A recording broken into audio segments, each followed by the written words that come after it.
সারা জীবন সারা মাস অন্যায় করার পরে, গুনাহ করার পরে মানুষের অন্তঃকরণে কালিমা লেগে যায়। আল্লাহ রাব্বুল আলামিন রমজান মুবারকের একটা ব্যবস্থা করেছেন, ইঞ্জিন ওভারহোলিং এর মতো, ইঞ্জিন ডাউন দেওয়ার মতো আপনার কলবকে, আপনার আত্মাকে, আপনার বিবেককে, আমার বিবেককে পরিষ্কার করার জন্য রমজান মাস করে দিয়েছেন। রমজান মুবারকের একটি মাসের কোর্স যদি কমপ্লিট করা যায়, তাকওয়া দিয়া যদি ভরে দেওয়া যায়, তাহলে বাকি 11 মাস আরামসে চলবে, কোনো অসুবিধা হবে না।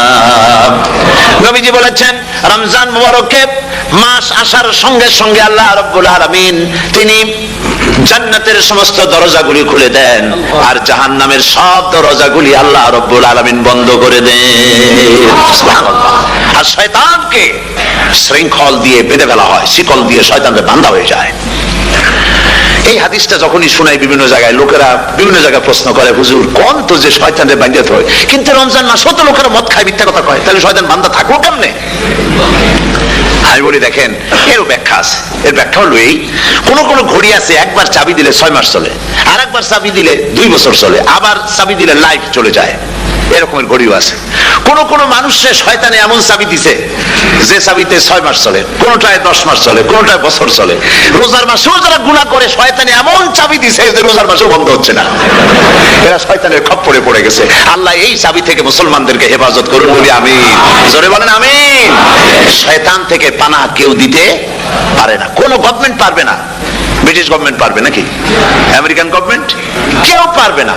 শয়তান থেকে পানাহ দিতে পারে কেবলমাত্র কে? ওই আল্লাহ রাব্বুল আলামিন আমাদেরকে শিখায় দিয়েছেন, শয়তানের ওয়াসওয়াসা থেকে আমার কাছে পানাহ চাও। আউযু বিল্লাহি মিনাশ শাইতানির রাজিম।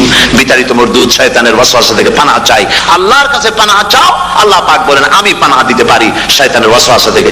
শয়তান থেকে আশ্রয় একমাত্র সিকিউর নিরাপত্তা পেয়েছেন আল্লাহর পয়গম্বরেরা। সুবহানাল্লাহ। আম্বিয়া আলাইহিমুস সালাম তারা আল্লাহ কর্তৃক নিয়ন্ত্রিত, শয়তানের ক্ষমতা নাই পয়গম্বরদের কাছে যাওয়া। চতুর সীমানার ভেতরে শয়তান প্রবেশ করে কোন নবীকে ওয়াসওয়াসা দিতে পারবে না, বলি সুবহানাল্লাহ। এই জন্য শয়তান থেকে বেঁচে যাওয়া, শয়তানের ওয়াসওয়াসা থেকে বাঁচা খুবই কঠিন। সেই জন্য আল্লাহ পাক বলছেন শয়তানকে বেঁধে রাখা হয়, জান্নাতের সমস্ত দরজা খোলা, জাহান্নামের সমস্ত দরজা বন্ধ হয়ে যায়। এই নিয়ামতের মাস আমাদের সামনে।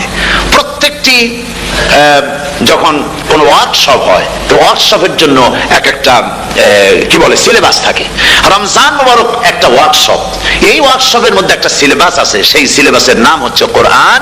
কোরআন কোরআন কোরআন নাজিলের মাসে আমরা কি কোরআন তেলাওয়াত করি? বলেন। রোজা হচ্ছে, হাদিস শরীফের মধ্যে বলা হয়েছে আস-সাওমু জুন্নাহ, রোজা হচ্ছে ঢাল। রোজা কি কোন তো ঢাল, বোঝেন তো? ঢাল কি? প্রোটেক্টর। আপনি জিহাদের ময়দানে, যুদ্ধের ময়দানে নিরাপত্তার জন্য, বাইরের থেকে আক্রমণকে ভিড়াবার জন্য কি ব্যবহার করেন? ঢাল ব্যবহার করেন। রোজা হচ্ছে ঢাল, শয়তানের সমস্ত আক্রমণ থেকে বাঁচার জন্য রোজা হচ্ছে ঢাল। রোজার দিনে কেউ যদি আপনার সাথে ঝগড়া করে, তাহলে রাসূল বলেছেন তুমি বলো, তুমি ঝগড়ায় প্রবৃত্ত হবে না। তোমার সাথে যদি কেউ ঝগড়া করে, তুমি বলবে ইন্নী সাইম, আমি রোজাদার। আমি তোমার মতো ঝগড়া করতে আমিও পারি, আমি তোমার মতো গালাগালি দিতে পারি, কিন্তু আমি দেব না, ঝগড়াও করব না, গালিও দেব না, মারামারিও করব না, কারণ আমি রোজাদার। সুবহানাল্লাহ। রোজা আপনাকে গুনাহ থেকে বাঁচায় দেবে। দেখেন রোজা কিভাবে গুনাহ থেকে বাঁচায়। মিথ্যেবাদী, মিথ্যেবাদী সারাক্ষণ মিথ্যে কথা বলে, কিন্তু রোজার মাস আসছে। এখন মিথ্যাবাদী যারা, তাদের ঘনিষ্ঠ লোকদের কাছে শুনেছি যে তারা বলে, যদি কোনো লোক দিনের বেলা এসে যায় আর এমন কথা, যে কথা বলতে গেলে মিথ্যা বলা ছাড়া উপায় নাই তার জন্য, সে তখন বলে ভাই তুমি তো অসময় আসছো, এখন আমি খুব ব্যস্ত, আই এম ভেরি বিজি, তুমি রাত্রে আসো। কথা বুঝতে পেরেছেন তো? রোজা হচ্ছে কি? রোজাটা কি বলে? ঢাল। কোন মেয়ে লোকের দিকে চোখ পড়লো, আহা আমি তো রোজাদার, চোখকে সাথে সাথে নিচে নামায় ফেললো। গানের আওয়াজ আসলো, আমি তো রোজাদার, সে গানটা শুনলো না। কাজে সমস্ত গুনাহ থেকে বাঁচার জন্য রোজা একটা বিরাট হাতিয়ার। সুবহানাল্লাহ।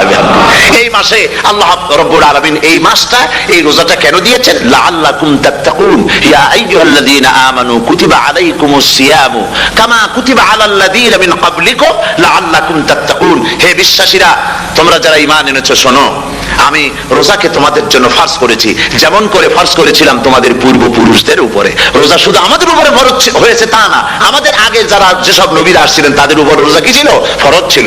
সুতরাং এই রোজা তোমাদের উপরে ফরজ, এই জন্য লাআল্লাকুম তাত্তাকুন, যাতে করে তোমরা কি হতে পারো? পরেজগার হতে পারো। কি হতে পারো?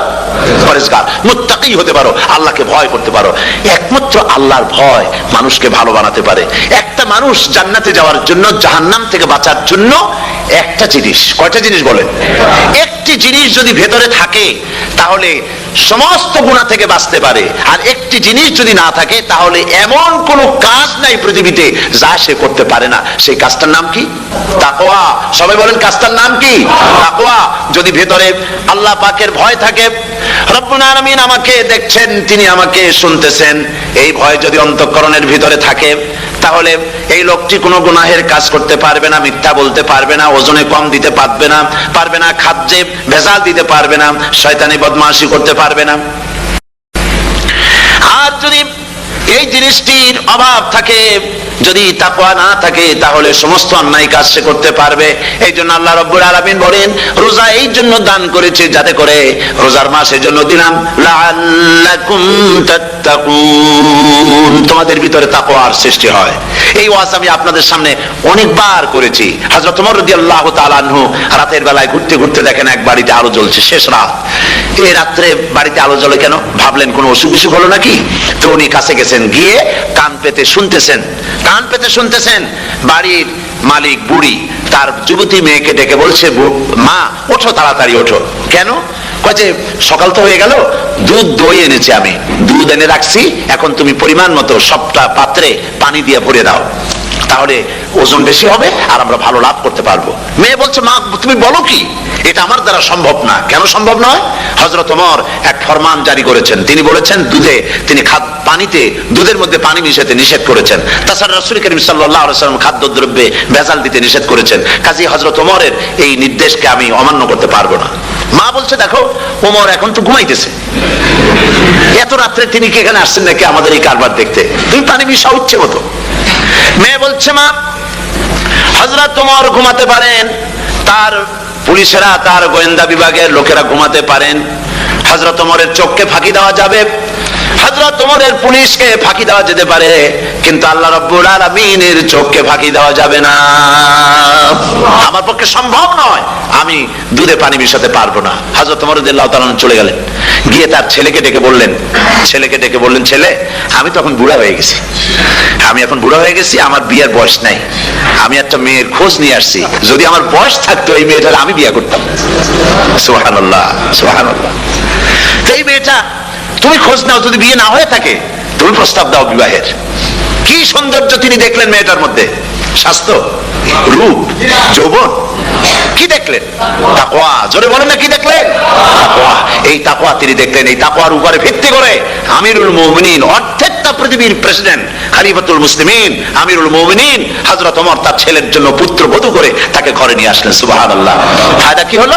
ফায়দা এই হলো, এই মেয়ের গর্ভে যে মেয়ে হলো, সেই মেয়ের গর্ভে যে মেয়ে হলো, সেই মেয়ের গর্ভে ফারুকে সানি হযরত ওমর ইবনে আব্দুল আজিজ রাহমাতুল্লাহ আলাইহির মতো ফারুকে সানি আল্লাহ দান করে দিলেন। সুবহানাল্লাহ ওয়া বিহামদি। এটা নাম হচ্ছে তাকওয়া। এই তাকওয়ার ব্যাপারে হযরত ওমর রাদিয়াল্লাহু তাআলা আনহু তিনি হযরত কাব বিন উবাই রাদিয়াল্লাহু তাআলা আনহুকে জিজ্ঞেস করেছিলেন যে তাকওয়ার একটা ব্যাখ্যা আপনি কি আমাকে বলতে পারেন, তাকওয়ার ব্যাখ্যাটা কি? তিনি বলেন, হ্যাঁ পারি। কি ব্যাখ্যা? তিনি বলেন যে দেখুন, তাকওয়ার ব্যাখ্যা হচ্ছে এই যে সংকীর্ণ একটি রাস্তা, সরু ন্যারো একটা রোড, এই ন্যারো রোডের দুই দিকে আছে কাঁটাযুক্ত লতা পাতা, এই কাঁটাযুক্ত লতা পাতার মধ্য দিয়ে এই সরু রাস্তা দিয়ে আপনি যখন যাবেন তো কিভাবে যাবেন? হযরত ওমর বললেন, আমার জামা কাপড় এইভাবে খুব আটোসাটো করে আমরা যাব, যাতে করে গায়ের চামড়াও না ছেড়ে আমার জামাও যাতে না ছিঁড়ে যায়। হযরত কাব বিন উবাই রাদিয়াল্লাহু তাআলা আনহু বলছেন, এটার নামই হচ্ছে তাকওয়া। এটার নাম কি? তাকওয়া। এটার নাম হচ্ছে তাকওয়া। দুনিয়ার অসংখ্য পাপের ভেতর থেকে আপনি চলে যাবেন, পাপ যেন আপনাকে স্পর্শ করতে না পারে। এটার নাম তাকওয়া। বাইন মাছ নিশ্চয়ই খেয়েছেন আপনারা, না লন্ডনে পাওয়া যায় না? পাওয়া যায়। এই বাইন মাছ যারা খেয়েছেন আপনারা, আমি জানি না আপনারা জানেন কিনা, বাইন মাছ কোথায় থাকে? পানিতে থাকে না কাদায় থাকে? মাশাআল্লাহ, বাইন মাছ থাকে কাদার মধ্যে। কিন্তু এই বাইন মাছ যারা ধরেছে তাদের মুখে শুনেছি আমি যে বাইন মাছ থাকে কাদায়, ওকে যখন ধরে টেনে বের করায় কাদার মধ্যে থেকে এক ফোঁটা কাদা ওর গায়ে নাই। এই কলুষিত সমাজ, পাপে ভরপুর। গ্রেট ব্রিটেন, আমেরিকা, পাশ্চাত্য, আমাদের দেশ, সর্বত্র পাপ আর পাপ। এই পাপের মধ্যে বাইমাস শুধু খাইয়েন না, ওর কাছ থেকে শিক্ষাও গ্রহণ করেন। ও যেমন কাদার মধ্যে থাকে, কাদা ওর গায়ে লাগে না, আপনিও এই সমাজের মধ্যে আপনি আপনার কাজ চালিয়ে যান, পাপ যেন আপনাকে স্পর্শ না করে। আল্লাহ যেন পাপের থেকে আমাদের বাঁচান। আমরা বলি আমিন, সবাই বলেন আমিন। এটার নাম হচ্ছে তাকওয়া। আর তাকওয়া লম্বা জামায় তাকওয়া হয় না, লম্বা দাড়িতে তাকওয়া হয় না, পাগড়ি একটা বানলেই তাকওয়া হয় না। রাসূলুল্লাহ সাল্লাল্লাহু আলাইহি ওয়াসাল্লাম বলেছেন তাকওয়া হা হুনা, হা হুনা, হা হুনা, তিনবার বলেছেন, বুকের দিকে দেখায় বলেছেন তাকওয়া হা হুনা। তাকওয়া হচ্ছে এখানে। এর অর্থ এই নয় যে আমি দাড়িকে আমি ছোট করে দেখছি, জামাকে ছোট করে দেখছি, তা নয়। কিন্তু বলছি যে তাকওয়াটা হচ্ছে অন্তরের ভেতরে। এই অন্তরের ভেতর থেকেই এটার বহির প্রকাশ হতে হবে। আপনার কথায়, আপনার বলায়, আপনার ওঠায়, আপনার বসায়, আপনার চালচলনে, আপনার বিয়ে শাদীতে, আপনার ব্যবসা বাণিজ্যের সর্বত্র তাকওয়ার ছাপ প্রদর্শিত হতে হবে। তাহলেই আমার মধ্যে তাকওয়া এসেছে বলে প্রমাণ হবে। আর এটাই আল্লাহ পাক চান। রমজান মুবারকে তোমাদের মধ্যে তাকওয়া সৃষ্টি হোক। রোজা সম্পর্কে এই কথাগুলি আমি বলে নিলাম। প্রথম 10 দিন শুধু রহমত নাজিল হবে, দ্বিতীয় 10 দিনে আল্লাহ পাক শুধু মাফ করতে থাকবেন, আর তৃতীয় 10 দিনে আল্লাহ পাক জাহান্নাম থেকে মুক্ত করে দিবেন। সুবহানাল্লাহ। রমজানে মক্কা শরীফে, মদিনা শরীফে ছোট্ট একটা বাচ্চাও ঘুমায় না। অন্তত 5-7 বছর, 8-10 বছর বয়স হয়ে গেছে ওই বাচ্চা সারা রাত্রে 1 সেকেন্ডের মধ্যে ঘুমায় না। সমস্ত লোক জাগে, ফজরের নামাজ পড়তে গিয়ে ঘুমায়, সব সমানে 2 হাতে নেকি কামাই করে। নেকি কামাইয়ের মৌসুমে বাহার। রমজান হচ্ছে নেকি কামাইয়ের বসন্তকাল। আপনারা যেন খবরদার মিস করবেন না, মিস করবেন না, খবরদার। এই মাসটা পুরোপুরি কাজে লাগাবার জন্য মায়েরা, আমার মায়েরা, বোনেরা, মেহেরবানি করে এই মাসটা কাজে লাগাবেন। গীবত গাইবেন না, রাগারাগি করবেন না, ঝগড়াঝাটি করবেন না, মিথ্যা কথা বলবেন না, তেলাওয়াত, জিকির, আজগার। আর পুরুষেরাও এই জিকির আজগারের মধ্যে, মানুষকে ভালো কাজের আদেশ করার মধ্যে যা আজকে আল্লাহ আমাদের দিয়ে বলাইলেন, এই কাজগুলি আমি এবং আপনারা সবাই যেন আমল করতে পারি। আল্লাহ তৌফিক দান করুন। আপনারা এই মোনাজাতের পরে যে যে এলাকায় গিয়ে জামাতে এশার নামাজটা আদায় করবেন, এখানে নামাজের কোনো ব্যবস্থা করা যায় নাই বলে আমরা দুঃখ প্রকাশ করছি। পাশে যেখানে মসজিদ পান, জামাতে এশার নামাজটা খবরদার আদায় করে নেবেন, নামাজ ছেড়ে দেবেন না। 5 ওয়াক্ত নামাজ সঠিকভাবে আদায় করবেন। আর মদের ব্যবসা যাদের আছে, মদের ব্যবসা ছেড়ে দিবেন।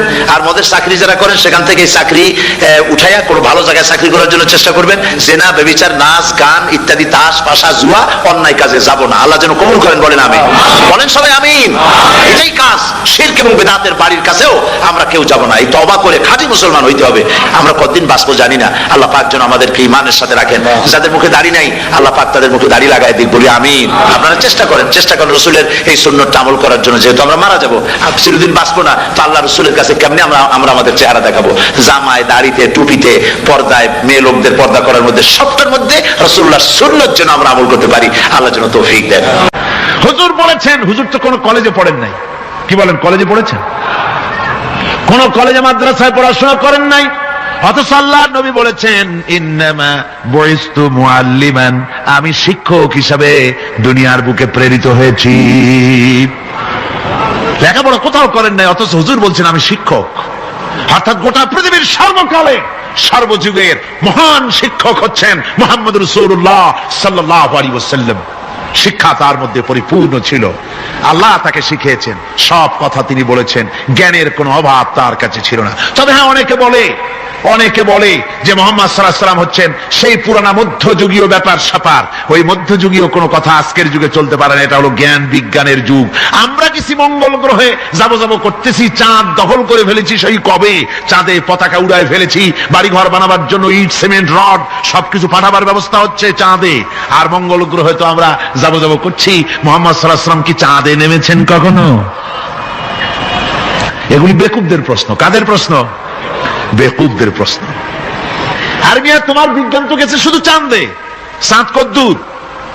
মাত্র 2,32,000 মাইল দূরে। চাঁদ মাত্র 2,32,000 মাইল দূরে একটি উপগ্রহ মাত্র।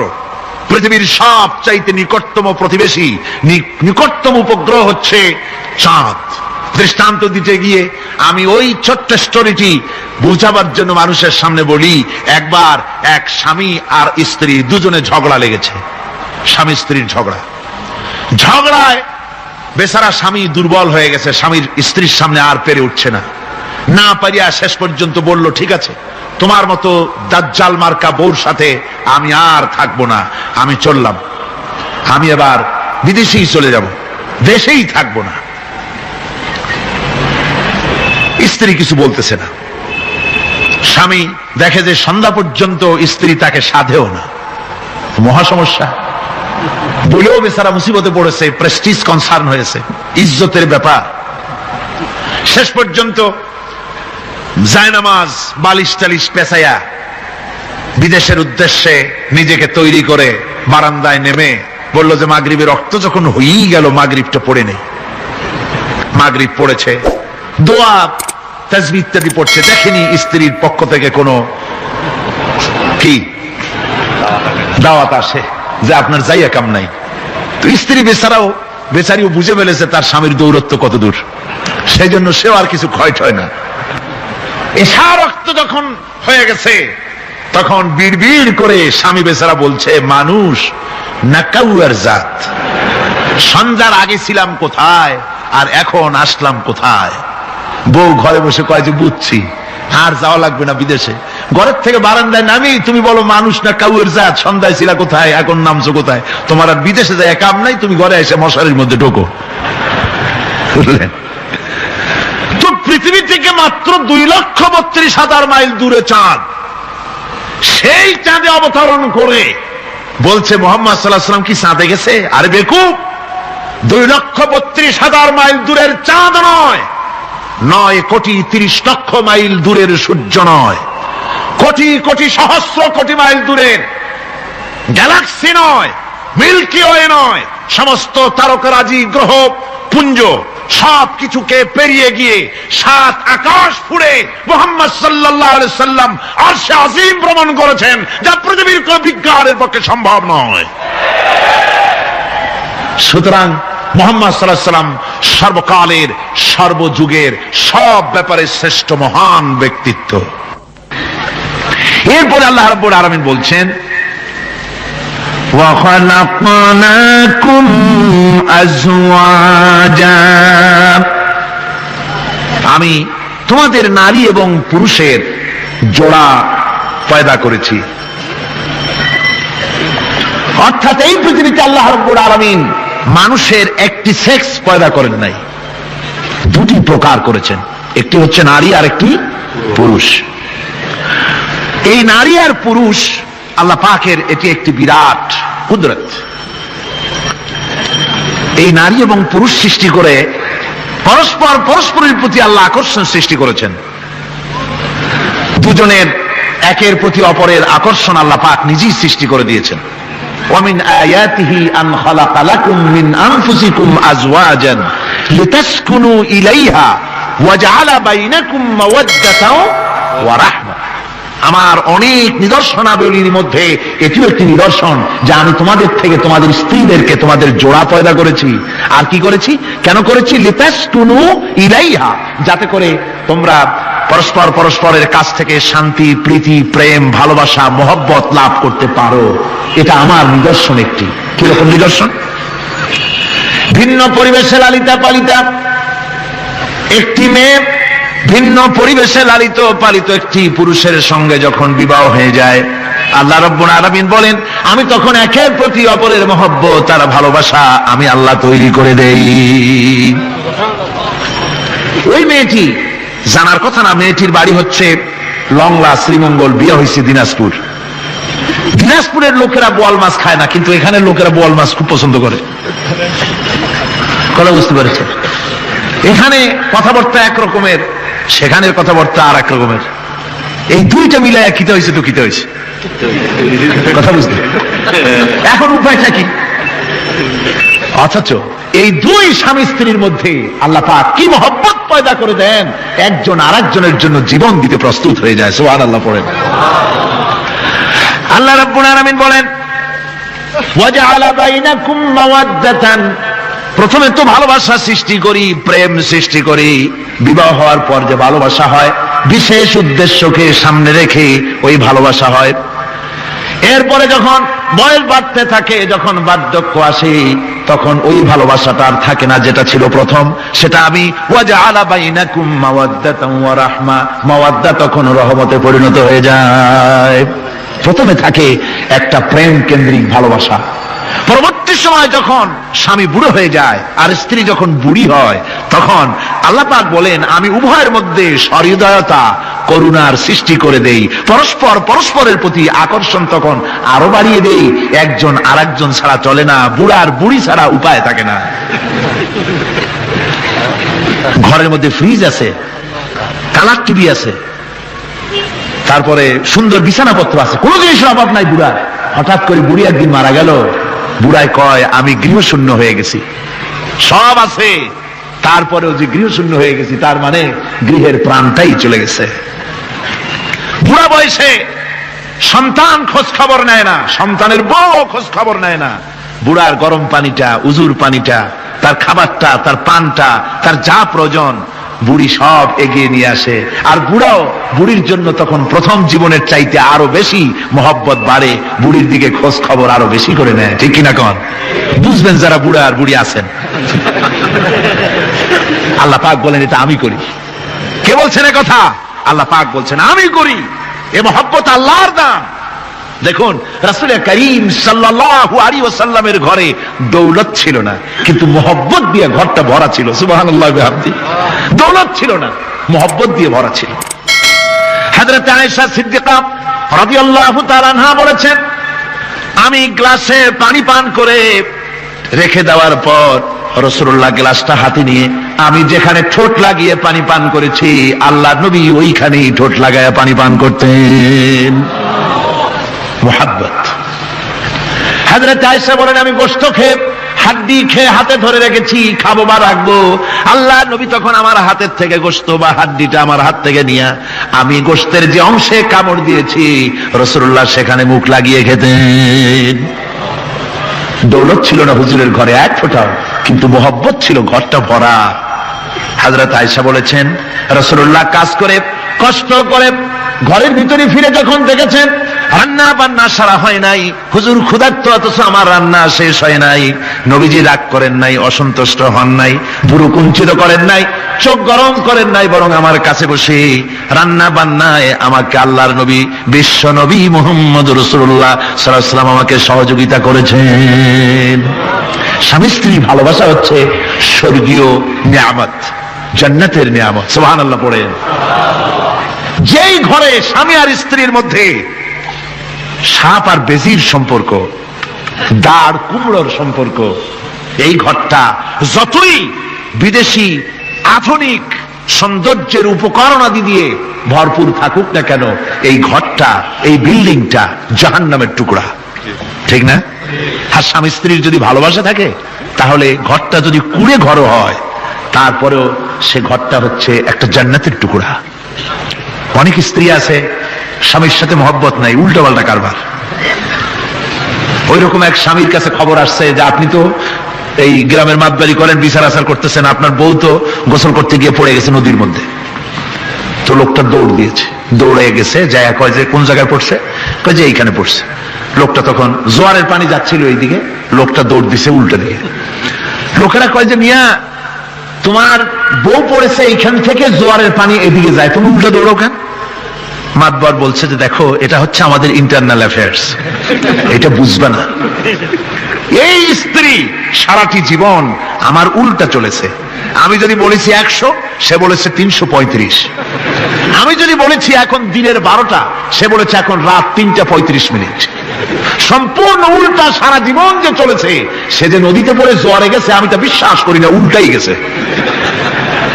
এই রকমের এক শ্রেণী আছে, স্বামী উল্টা থাকে, স্ত্রী উল্টা থাকে, এরকমও হয়। সুতরাং স্বামী এবং স্ত্রীর মধ্যে মহব্বত আর ভালোবাসা এটি মাবুদের একটি বিরাট নিয়ামত। অন্যের স্ত্রীর দিকে তাকালে কাম ভরে, খারাপ নজরে তাকালে জেনার গুনাহ হবে, হাত দিয়া ধরলে কাম ভাবে জেনার গুনাহ হবে। কিন্তু কোন স্বামী যদি তার স্ত্রীর দিকে প্রেম ভরে ভালোবাসা ভরে তাকায়, আর স্ত্রীর হাতকে প্রেম আর ভালোবাসার সাথে যদি স্ত্রীর হস্ত ধারণ করে, কিতাবে এসেছে স্বামী এবং স্ত্রীর উভয়ের সগীরা গুনাহ আল্লাহ রাব্বুল আলামিন মাফ করে দেন। আল্লাহ পাক বলছেন আমি তোমাদের থেকে তোমাদের জোড়া, তোমাদের স্ত্রীদেরকে পয়দা করেছি এবং পরস্পর পরস্পরের প্রতি ভালোবাসা এবং মহব্বত সৃষ্টি করে দিয়েছি। আজকে কথা উঠেছে সমাজে, আজকে কথা উঠেছে নারীর অধিকার নিয়ে। বলা হচ্ছে ইসলাম নারীকে, নারীর অধিকার ক্ষুণ্ণ করেছে। বলে না? বলে কিনা বলেন? আমাদের দেশে এই জন্য নারী পক্ষ, নারী সমাজ, নারী আন্দোলন পরিষদ, তারপরে এরকম অনেক আন্দোলন তারা বানিয়েছে। আর পত্র পত্রিকায় নানান রকমের ইসলাম সম্পর্কে তারা লিখছে। একটা পত্রিকা আজকে সকালে আমাকে একজন দিল, তার মধ্যে লিখেছে, হাদিসের বরাত দিয়েছে, তার মধ্যে লিখছে যে রাসূলুল্লাহ বলেছেন পৃথিবীর সব কিছু হচ্ছে ভোগের সামগ্রী, সেই ভোগের মধ্যে উত্তম ভোগের সামগ্রী হচ্ছে নারী। নাউজুবিল্লাহি মিন যালিক। এমন কথা রাসূলুল্লাহ বলেন নাই। হাদিসের নাম দিয়া তারপরে হুজুর যা বলেন নাই সেই সব কথা বলে বলে নারীদেরকে ইসলামের প্রতি বীতশ্রদ্ধ করাবার জন্য চেষ্টা চালানো হচ্ছে। অথচ নারীদের ব্যাপারে মুহাম্মদ সাল্লাল্লাহু আলাইহি ওয়াসাল্লাম সবচাইতে উত্তম কথা বলেছেন। এত সুন্দর কথা পৃথিবীতে আর কেউ বলে নাই, আর কেউ বলে নাই। নারী আজ অধঃপাতিতা, নির্যাতিতা। এই নির্যাতন থেকে, অধঃপতন থেকে নারীকে কে রক্ষা করতে পারে? ইসলাম। জোরে বলেন, কে পারে? কেবলমাত্র ইসলাম পারে, আর কেউ পারে না। নারী যখন তাদেরকে মেয়ে হয়েছে শোনা মাত্র তার বাপ তাকে মাটির নিচে পুঁতে রাখতো, আছাড় মেরে মেরে ফেলে দিত। যখন তাদেরকে কবর দিয়ে দিত জীবিত অবস্থায়, সেই সময় রাসূলুল্লাহ এসে নারীদের সম্মান দিলেন, মর্যাদা দিলেন। রাসূলুল্লাহ বললেন, আমার কাছে তিনটা জিনিস প্রিয়, একটি হচ্ছে নামাজ, একটি হচ্ছে সুগন্ধি, আর একটা হচ্ছে স্ত্রী। নারীর যখন কোনো মর্যাদা নাই তখন নারীর মর্যাদা হুজুর দিলেন। যখন কন্যা সন্তান হওয়া আভিজাত্যের বিপরীত, কন্যা সন্তান হওয়া পুরুষের জন্য একটা অপমানকর। এখন আমাদের সমাজেও আছে, স্ত্রী গর্ভবতী হয়েছে, বন্ধুদের কাছে বলে ফেলেছে আগেই, সন্তান হয়ে গেছে, কিন্তু কোনো খোঁজ খবর নাই। বন্ধুরা একদিন হঠাৎ জিজ্ঞেস করে, তোমার স্ত্রী গর্ভবতী হয়েছে? তারপরে তা তো অনেক দিনের কথা, কি হইল তা তো বললা না। কয় যে আশা তো করছিলাম হবে ছেলে, কিন্তু হয়েছে মেয়ে, সেই জন্য আর টেলিফোন করা খবর দাও জরুরত বোধ করিনি। আছে না এমন? আছে। আবার বারবার মেয়ে হয় বলে আমাদের দেশে তালাকের ঘটনা পর্যন্ত আছে। বারবার মেয়ে হয়, ছেলে হয় না মোটেও, তালাক দিয়ে দেয়। আচ্ছা, ওই মেয়েটারই, ওই স্ত্রীর যদি এখানে হাত থাকে ছেলে বা মেয়ে হওয়ার ব্যাপারে, মানুষের যদি হাত থাকে, তাহলে দায়ী শুধু স্ত্রী হতে যাবে কেন? পুরুষ তুমিও তো দায়ী। তাহলে আসলে ছেলে এবং মেয়ে হওয়ার জন্য স্বামী এবং স্ত্রী কেউ দায়ী নয়। ব্যাপারটি আল্লাহ। ব্যাপারটি কার? আল্লাহ রাব্বুল আলামিন বলেছেন, আমি যাকে খুশি কন্যা দান করি, যাকে খুশি শুধু ছেলে দান করি, যাকে খুশি তারে ছেলেও দেই, মেয়েও দেই, আর যাকে খুশি আমি কিছুই দেই না। সবটাই আমার হাত। সুতরাং রাসূল পাক সাল্লাল্লাহু আলাইহি ওয়াসাল্লাম বলেছেন, খবরদার মেয়েদের বাপকে, মেয়ের বাপকে গালি দিও না। বারবার মেয়ে হয় বলে অনেকে মেয়ের বাপকে গালি দেয়, তাচ্ছিল্য করে, টিটকারি করে।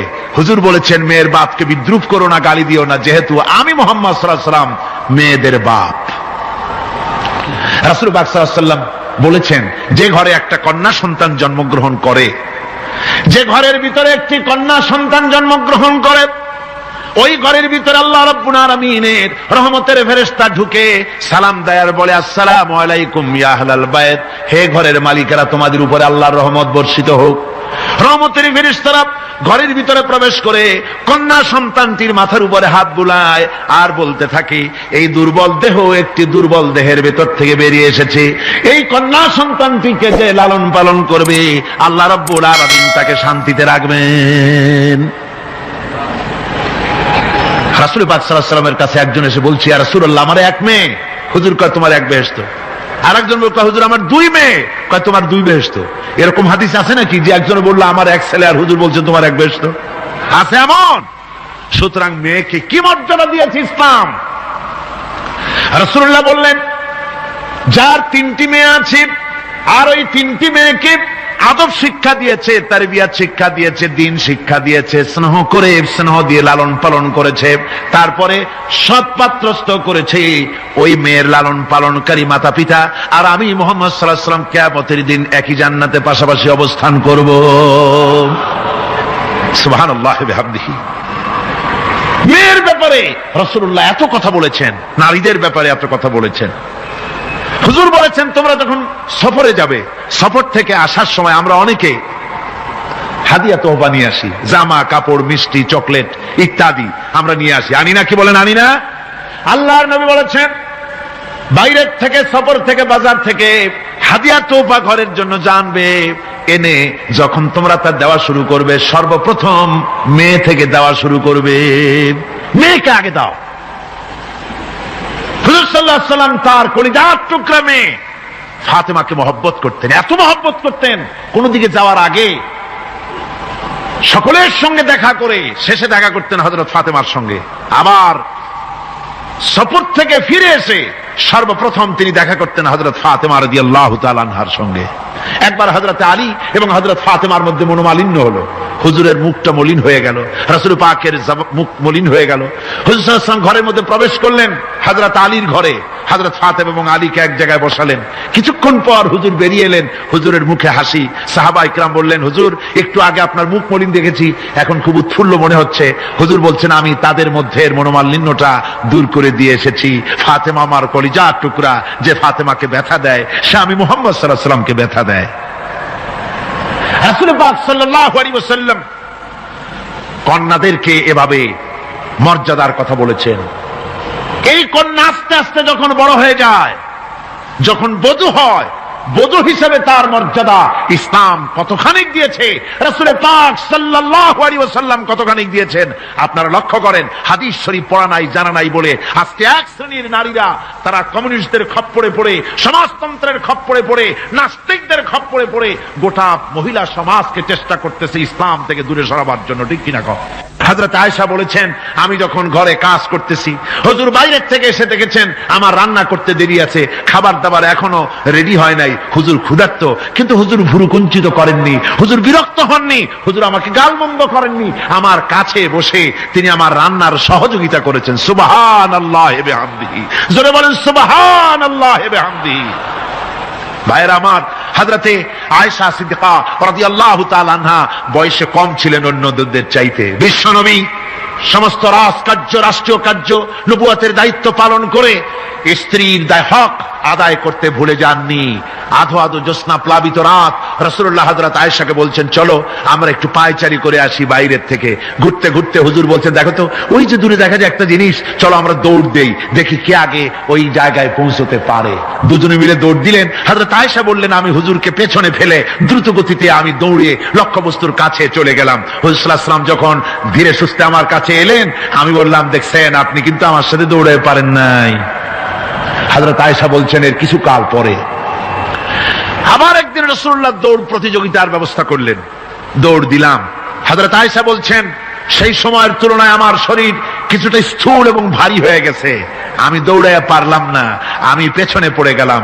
হুজুর আমার আগে চলে গেলেন লক্ষ্যবস্তুর কাছে।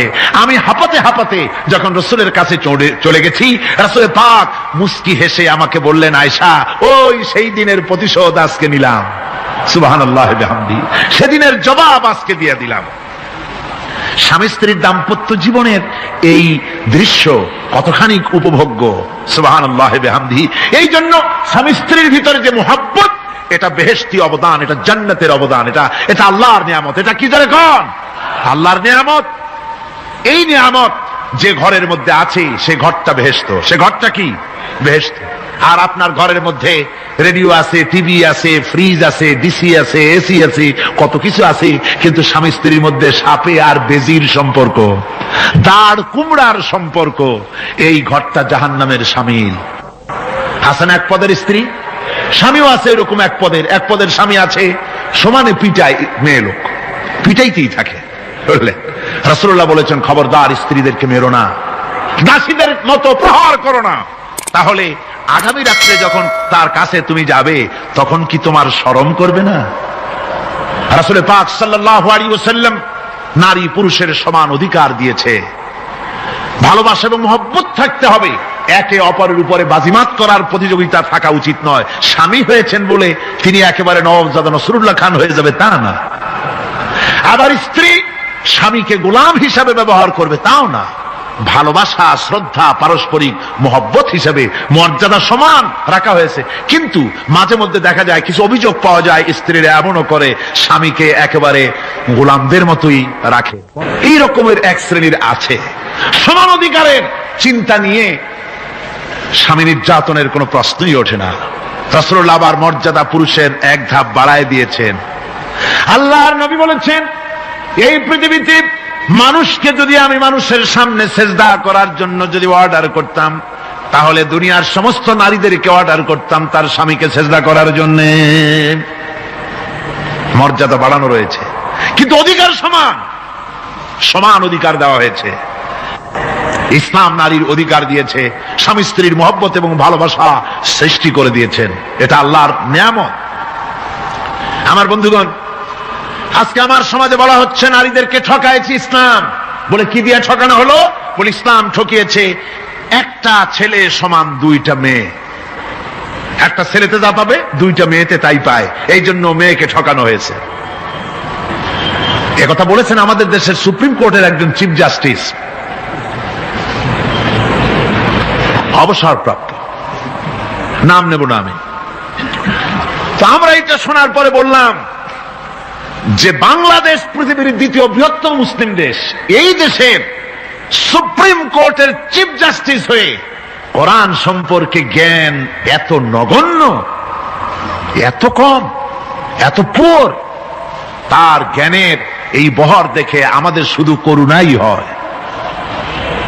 কোরআনে কারীমের এক জায়গায় তিনি দেখেছেন এক ছেলে সমান দুই মেয়ে, কিন্তু মেয়েকে যে আরো অনেক জায়গা থেকে দেওয়া হয় তা কি লক্ষ্য করো নাই? ছেলে তো এক জায়গায় পিতার কাছ থেকে বোনের ডাবল পেল, বোনের তুলনায় বেশি পেল এক জায়গায়, কিন্তু বোনকে মেয়েকে অনেক জায়গা থেকে আল্লাহ দেওয়ার ব্যবস্থা করেছেন। এই মেয়ে লোককে পিতার কাছ থেকে পাবে, স্বামীর কাছ থেকে পাবে, ছেলের কাছ থেকে পাবে, ভাইয়ের কাছ থেকে পাবে, মায়ের কাছ থেকে পাবে, 5 জায়গা থেকে পাওয়ার ব্যবস্থা আল্লাহ তাকে করে দিয়েছেন। জোরে বলেন সুবহানাল্লাহ। 5 জায়গা থেকে তার পাওয়ার ব্যবস্থা আছে। এক জায়গায় একটু ছেলেকে বেশি দিয়েছে, দেখেই তার চোখ কালা হয়ে গেছে। আল্লাহর উপরে কমেন্ট করতেছে, নাউযুবিল্লাহি মিন যালিক। নারীকে ইসলাম সবচাইতে বেশি অধিকার দিয়ে তাকে প্রতিষ্ঠিত করেছে, সবচাইতে বেশি অধিকার তার। সব জায়গায় তাকে প্রতিষ্ঠিত করা হয়েছে। নারীদেরকে মহারণা দেওয়া ফরজ করে দেওয়া হয়েছে। নামাজ রোজা যেমন ফরজ, মহারণা দেওয়া তেমন কি? সেই মহারণা আজকাল বাঁধা হয়, বিশেষ করে রাজধানীতে, শহর সমূহে মহারণা বাঁধে। যত বেশি টাকা ততই সুনাম নাকি হয়। সেই জন্য জিজ্ঞেস করা হয়, মেয়ের বিয়েতে মহারণা কত হলো? কয় মহারণা হচ্ছে 5,73,793 টাকা 75 পয়সা। বাবা, আদায় করে না কিন্তু মোটেও, ফাঁকি দেওয়ার ব্যবস্থা সব। সোনা দিলাম এত, খাওয়াইলাম এত, বাকি সব ইদিক সিদিক। মনে রাখবেন মুসলমানেরা, মহারণা দেওয়া নামাজ রোজার মতোই অবশ্য পালনীয় একটি কর্তব্য আল্লাহ রাব্বুল আলামিন করে দিয়েছেন। কোন স্বামী যদি মহারণা ধার্য করার পর যদি আদায় না করেন, স্ত্রী যদি স্বেচ্ছায় মহারণার টাকা মাফ না করে দেয়, তাহলে কিয়ামতের দিন ওই স্বামীকে আল্লাহর দরবারে জিনাকারের কাতারে দাঁড়াতে হবে। ربنا ظلمنا أنفسنا وإن لم تغفر لنا وترحمنا لنكونن من الخاسرين। সবাই পড়েন, ربنا ظلمنا أنفسنا وإن لم تغفر لنا وترحمنا لنكونن من الخاسرين। ربنا ظلمنا أنفسنا وإن لم تغفر لنا وترحمنا لنكونن মিনাল খাসিরিন। রব্বুল আলামিন প্রচন্ড ঠান্ডাকে উপেক্ষা করে হাজার হাজার নারী পুরুষ স্টেপনি গ্রিন স্কুলে আল্লাহ তোমার কোরআন শোনার জন্য, তোমার নবীর হাদিস শোনার জন্য দীর্ঘক্ষণ বসে আছেন। এতক্ষণ আমরা যে আলোচনা করলাম, দরুদ ও সালাম পড়লাম, মেহেরবানি করে সওয়াবটুকুন রাসূল করিম সাল্লাল্লাহু আলাইহি ওয়াসাল্লামের রূহ মুবারকে পৌঁছায় দাও। তামাম পৃথিবীর মাটির নিচে যত মুমিন মুমিনাত শুয়ে আছেন আল্লাহ তাদের আরওয়ার পরে সওয়াব পৌঁছায় দাও রব্বুল আলামিন। আমরা সবাই মিলে আজকে দোয়া করি আমাদের মধ্য থেকে আমাদের আব্বা জান আর আমাদের মা যাদের মারা গেছে কবরগুলিকে জান্নাতের টুকরায় পরিণত করে দাও। রব্বির হামহুমা কামা রব্বায়ানি সগীরা। সবাই পড়েন রব্বির হামহুমা কামা রব্বায়ানি সগীরা। আয় আল্লাহ তাআলা, আত্মীয় স্বজন যদি বিদেশে থাকে টেলিফোনে খোঁজ খবর পাওয়া যায়, চিঠি দিয়েও 6 মাস 1 বছরে খোঁজ খবর নেওয়া যায়, কিন্তু আমাদের মা বাপ যাদের দুনিয়া থেকে বছরের পর বছর হলো বিদায় হয়ে গেছে, টেলিফোন বা চিঠিপত্রের কোনো সিস্টেম নাই, কোনো কায়দা নাই, কোন হালতে কবরে আছে জানি না। আল্লাহ তুমি দয়া করে আমাদের বাপ জান যাদের মারা গেছে আল্লাহ কবরটারে বেহেশত বানাইয়া দাও রব্বুল আলামিন। জনম দুঃখিনী মা, আমাদের মা যাদের মারা গেছে 10টা মাস পেটের মধ্যে থেকে মাকে হাঁটু দিয়ে পাও দিয়ে মাথা দিয়ে গুতা দিয়ে কষ্ট দিয়েছি, আবার মা ডেলিভারিতে নিদারুণ কষ্ট করেছেন যা মা ছাড়া কেউ বুঝবে না। এরপরে 2.5 বছর পর্যন্ত মায়ের বুকের দুধ চুষে চুষে খেয়ে মাকে বিরক্ত করেছি, পেশাব পায়খানা করে মাকে কষ্ট দিয়েছি। আল্লাহ তাআলা, আমাদের মা বাপ অনেকেরই গরিব ছিল, খাট নাই বিছানা নাই তোষক ছিল না, কোন রকম করে আল্লাহ তাআলা বিছানায় শোয়া থাকতো, পেশাব করে ছেলে মেয়ে পেশাব করে বিছানা ভিজাই দিয়েছে, মা নিজে আসলটা ভিজা আসলের উপরে শুয়ে ছেলেকে মেয়েকে বুকের উপরে করে সারাটা রাত কাটাই দিয়েছে। এই মা যার দুনিয়া থেকে বিদায় হয়ে গিয়েছে আল্লাহ দয়া করে কবরটাকে জান্নাতের টুকরা বানাইয়া দাও। আল্লাহ তাআলা, আমাদের মা বাপ যাদের মারা গেছে তাদের উপর তোমার রহমত নাজিল করো। আমাদের দাদা দাদি নানা নানি আত্মীয় স্বজন পাড়া প্রতিবেশী যারা মারা গেছে তাদের উপর রহম করো রব্বুল আলামিন। আল্লাহ তাআলা, আমরা যারা হাত তুলেছি তোমার বান্দা বান্দিরা হাত তুলেছে, তুমি আরশে আজিম থেকে একটু তাকায় দেখো, আমরা কোন রাজা বাদশার কাছে হাত তুলি নাই, আমরা কোন প্রধানমন্ত্রী প্রেসিডেন্টের কাছে হাত তুলি নাই, কোন পীর বুজুর্গের কাছে হাত তুলি নাই, আমরা হাত তুলেছি শাহনশাহ রব্বুল আলামিনের দরবারে। রব্বুল আলামিন, আমরা যতগুলি লোক হাত তুলেছি এর মধ্যে জিনাকার থাকতে পারে, মদখোর থাকতে পারে, বেনামাজি থাকতে পারে, সুদখোর থাকতে পারে, আল্লাহ কত রকমের গুনাহ করে আমরা হাত তুলেছি। আল্লাহ তুমি যদি দয়া করে আজকে আমাদের এই লোকগুলি কি তোমার বান্দা বান্দি গুলারে যদি মাফ করে দাও, আকাশের জমিনে এমন কেউ নাই যার কাছে তোমার জন্য কৈফিয়ত দেওয়া লাগে। রব্বুল আলামিন, দয়া করে আমাদের জিন্দেগির গুনাহ মাফ করে দাও। আল্লাহ তাআলা, আমার মা বোনেরা কষ্ট করে এই ঠান্ডাকে উপেক্ষা করে যারা এসেছেন আল্লাহ তুমি মা বোনদের হায়াত দারাজ করে দাও, মা বোনদেরকে পর্দায় থাকার তৌফিক দিয়ে দাও। আয় আল্লাহ, মা বোনদের এমন জীবন যাপন করার তৌফিক দাও যাতে করে কিয়ামতে হযরত আয়েশা, হযরত খাদিজা, হযরত ফাতেমার সঙ্গে হাসর নসিব হয়ে যায়। আল্লাহ, যে সমস্ত মা বোনদের বিয়ে হয়েছে বাচ্চা হয় নাই আল্লাহ তুমি তাদেরকে নিঃসন্তানীকে বাচ্চা দিয়ে দাও, যাদের মেয়ে বড় হয়েছে বিয়ে দিতে পারে না বিয়ের বন্দোবস্ত করে দাও। রব্বুল আলামিন, মা বোনদের যাদের রোগ আছে ব্যাধি আছে আল্লাহ দয়া করে সব অসুখ মাফ করে দাও। আল্লাহ, আমরা যারা হাত তুলেছি ঋণগ্রস্তদের ঋণ পরিশোধের তৌফিক দান করে দাও। আল্লাহ তাআলা, অসুখ বিসুখ যাদের আছে মাফ করে দাও, যারা নাকি হালাল ব্যবসা করে হালাল ব্যবসা বরকত দিয়ে দাও, হারাম ব্যবসা যারা করে আল্লাহ মদের ব্যবসা যে হারাম ব্যবসা তুমি মুসলমানদের মনের মধ্যে জাহান্নামের ভয় দিয়ে দাও। আল্লাহ, মদের ব্যবসার মতো জঘন্য ব্যবসা থেকে মুসলমানদের বাঁচাও আল্লাহ। আল্লাহ রব্বুল আলামিন, জিনা থেকে বাঁচাও, সুদ থেকে বাঁচাও, ঘুষ থেকে বাঁচাও। এই পবিত্র রমজান মাস আসতেছে, কাদের তুমি মাফ করবে তুমি জানো আল্লাহ। এই রমজানের বরকত থেকে আমরা যেন মাহরুম না হয়ে যাই। আল্লাহ, তোমার বান্দা বান্দি আমরা যারা হাত তুলেছি এমন রোজা রাখার তৌফিক দাও যাতে তুমি খুশি হও বাবু, আমাদের কান্দার তৌফিক দাও। সেহরি ভালোভাবে সেহরি করা, তোমাকে খুশি করার জন্য ইফতার করা, তোমার খুশির জন্য রোজা রাখা, তেলাওয়াত করা, সেজদা দেওয়া, নামাজ পড়া, জিকির করা, আল্লাহ তাআলা এগুলি বেশি বেশি করে করার তৌফিক আমাদেরকে দান করে দাও রব্বুল আলামিন। এই মাহফিলের ভিতরে বহু মানুষ আছে জীবনে কাবা শরীফ চোখে দেখে নাই, জীবনে তোমার হাবিবের রওজা চোখে দেখে নাই। আজকে একটা দোয়া করি তোমার কাছে, আমার মা বোনের আর ভাইরা যারা হাত তুলেছে। আল্লাহ তুমি দয়া করে মেহেরবানি করে জীবনে অন্তত একটা বার কাবা শরীফ চোখে দেখার তৌফিক দিয়ে দিও রব্বুল আলামিন। বাংলাদেশ থেকে আমাদের হাজার হাজার লাখ লাখ মুসলমান নরনারী বিদেশে চাকরি করার জন্য, ব্যবসা করার জন্য এসেছে। আল্লাহ চাকরি করতে এসে, ব্যবসা করতে এসে যেন ঈমান নষ্ট কারো না হয়। আল্লাহ সকলের ঈমান মজবুত রাখার তৌফিক দান করে দাও। আয় আল্লাহ, তোমার কাছে একটা দোয়া করি, জাহান্নামের আগুন 3000 বছর বসে উত্তপ্ত করেছো, জাহান্নামের আগুনে আমরা জ্বলতে পারবো না। জাহান্নামের আগুন আমাদের জন্য হারাম করে দাও আল্লাহ। আল্লাহুম্মা আজিরনা মিনান নার। সকলে পড়েন আমার সাথে, আল্লাহুম্মা আজিরনা মিনান নার, আল্লাহুম্মা আজিরনা মিনান নার ওয়া আদখিলনাল জান্নাতা মাআল আবরার। হে আল্লাহ তাআলা, এই মানুষগুলি, এদের সাথে আমার কোনো আত্মীয়তার সম্পর্ক নেই, এদের সাথে আমার কোনো রক্তের সম্পর্ক নাই।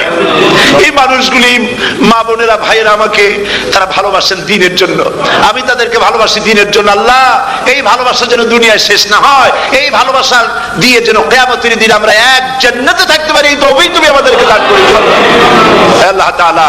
तमाम পৃথিবীর মুসলমানদের উপরে তোমার রহমত নাজিল করো, বাংলাদেশের উপর রহমত নাজিল করো, চেচনিয়া বুজনিয়ার উপর রহম করো আল্লাহ। চেচনিয়ার মুসলমানদের দেখার কেউ নাই তুমি ছাড়া বাবু, তুমি রক্ষা করো। রাশিয়াকে দুর্বল করে দাও, চেচনিয়ার মুসলমানদেরকে আজাদ করে দাও, কাশ্মীরকে আজাদ করে দাও, দুনিয়ার সমস্ত স্বাধীনতাকামী মুসলমানদেরকে স্বাধীন বানায় দাও আল্লাহ তাআলা। নতুন শতাব্দীতে মুসলমানদেরকে আর মেরো না আল্লাহ। আমরা বুঝতে পেরেছি আমরা নাফরমান, সেই জন্য তুমি রাগ করেছো, সেই জন্য তুমি আমাদের মারতেছো, কাফের দিয়ে মারতেছো আল্লাহ। আল্লাহ তুমি আমাদেরকে মাফ করে দাও, নতুন শতাব্দীতে ইসলামের বিজয় দিয়ে দাও আল্লাহ। বিজয়ের আমরা তো আশাও করতে পারি না, যেহেতু আমরা গুনাহগার। সাহাবায়ে কিরামদের সেই কোয়ালিটি আমাদের মধ্যে নাই আল্লাহ। তুমি দয়া করে তোমার হাবিবের সাদকায় নতুন শতাব্দী, ইসলামের শতাব্দী আল্লাহ তুমি দয়া করে বানাই দিও আল্লাহ রব্বুল আলামিন। আমি জানি না কে কোন দুঃখ নিয়ে এখানে এসেছে, আমি সকলকে কয়েক সেকেন্ড ছেড়ে দিলাম, মাথা নিচু করে চক্ষু বন্ধ করে আল্লাহর কাছে আপনাদের মনের কথাটা বলেন, আল্লাহ পাক দোয়া কবুল করবেন ইনশাআল্লাহ।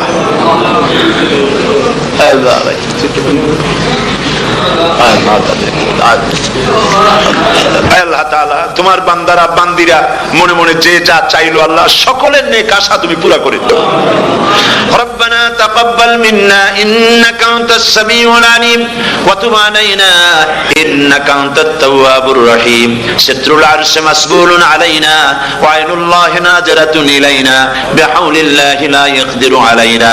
আল্লাহুম্মা ইন্না নাজআলুকা ফি নুহুরিহিম ওয়া নাউযু বিকা মিন শুরুরিহিম। আল্লাহুম্মা লা মানি'a লিমা আতাইত ওয়া লা মু'তিয়া লিমা মানা'ত ওয়া লা ইয়ানফা'ু জাল জাদ্দ মিনকাল জাদ।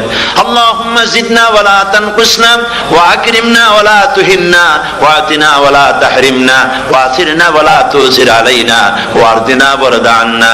সুবহান রাব্বিকা রাব্বিল ইজ্জাতি আম্মা ইয়াসিফুন ওয়া সালামুন আলাল মুরসালিন ওয়াল হামদুলিল্লাহি রাব্বিল আলামিন। ওয়াজআল আখিরা কালিমাতান ইনদাল মাউত লা ইলাহা ইল্লাল্লাহু মুহাম্মাদুর রাসূলুল্লাহ। আসসালামু আলাইকুম ওয়া রাহমাতুল্লাহ। সৃষ্টি যদি স্রষ্টাকে চিনতে চায়, মানুষ যদি আল্লাহ রাব্বুল আলামিনকে জানতে চায়, চিনতে চায়, তার পদ্ধতি হচ্ছে তার সৃষ্টিকে জানা। তার সৃষ্টির মাধ্যমেই তাকে চেনা যাবে।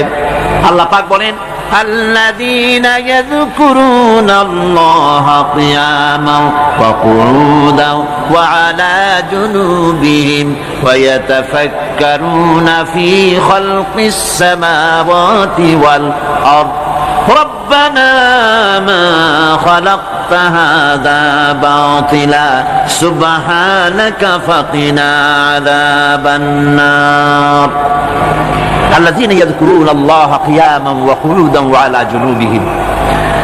যারা দাঁড়িয়ে বসে শুয়ে এক কথায় সর্বাবস্থায় যারা আল্লাহ পাককে স্মরণ করে, তার আকাশ এবং জমিন সৃষ্টির ব্যাপারে চিন্তা ভাবনা করে, রাত এবং দিনের পরিবর্তনের চিন্তা করে, তার সৃষ্টি নৈপুণ্যতা নিয়ে যারা গবেষণা করে, তারাই হচ্ছে আল্লাহ পাকের খাঁটি বান্দা,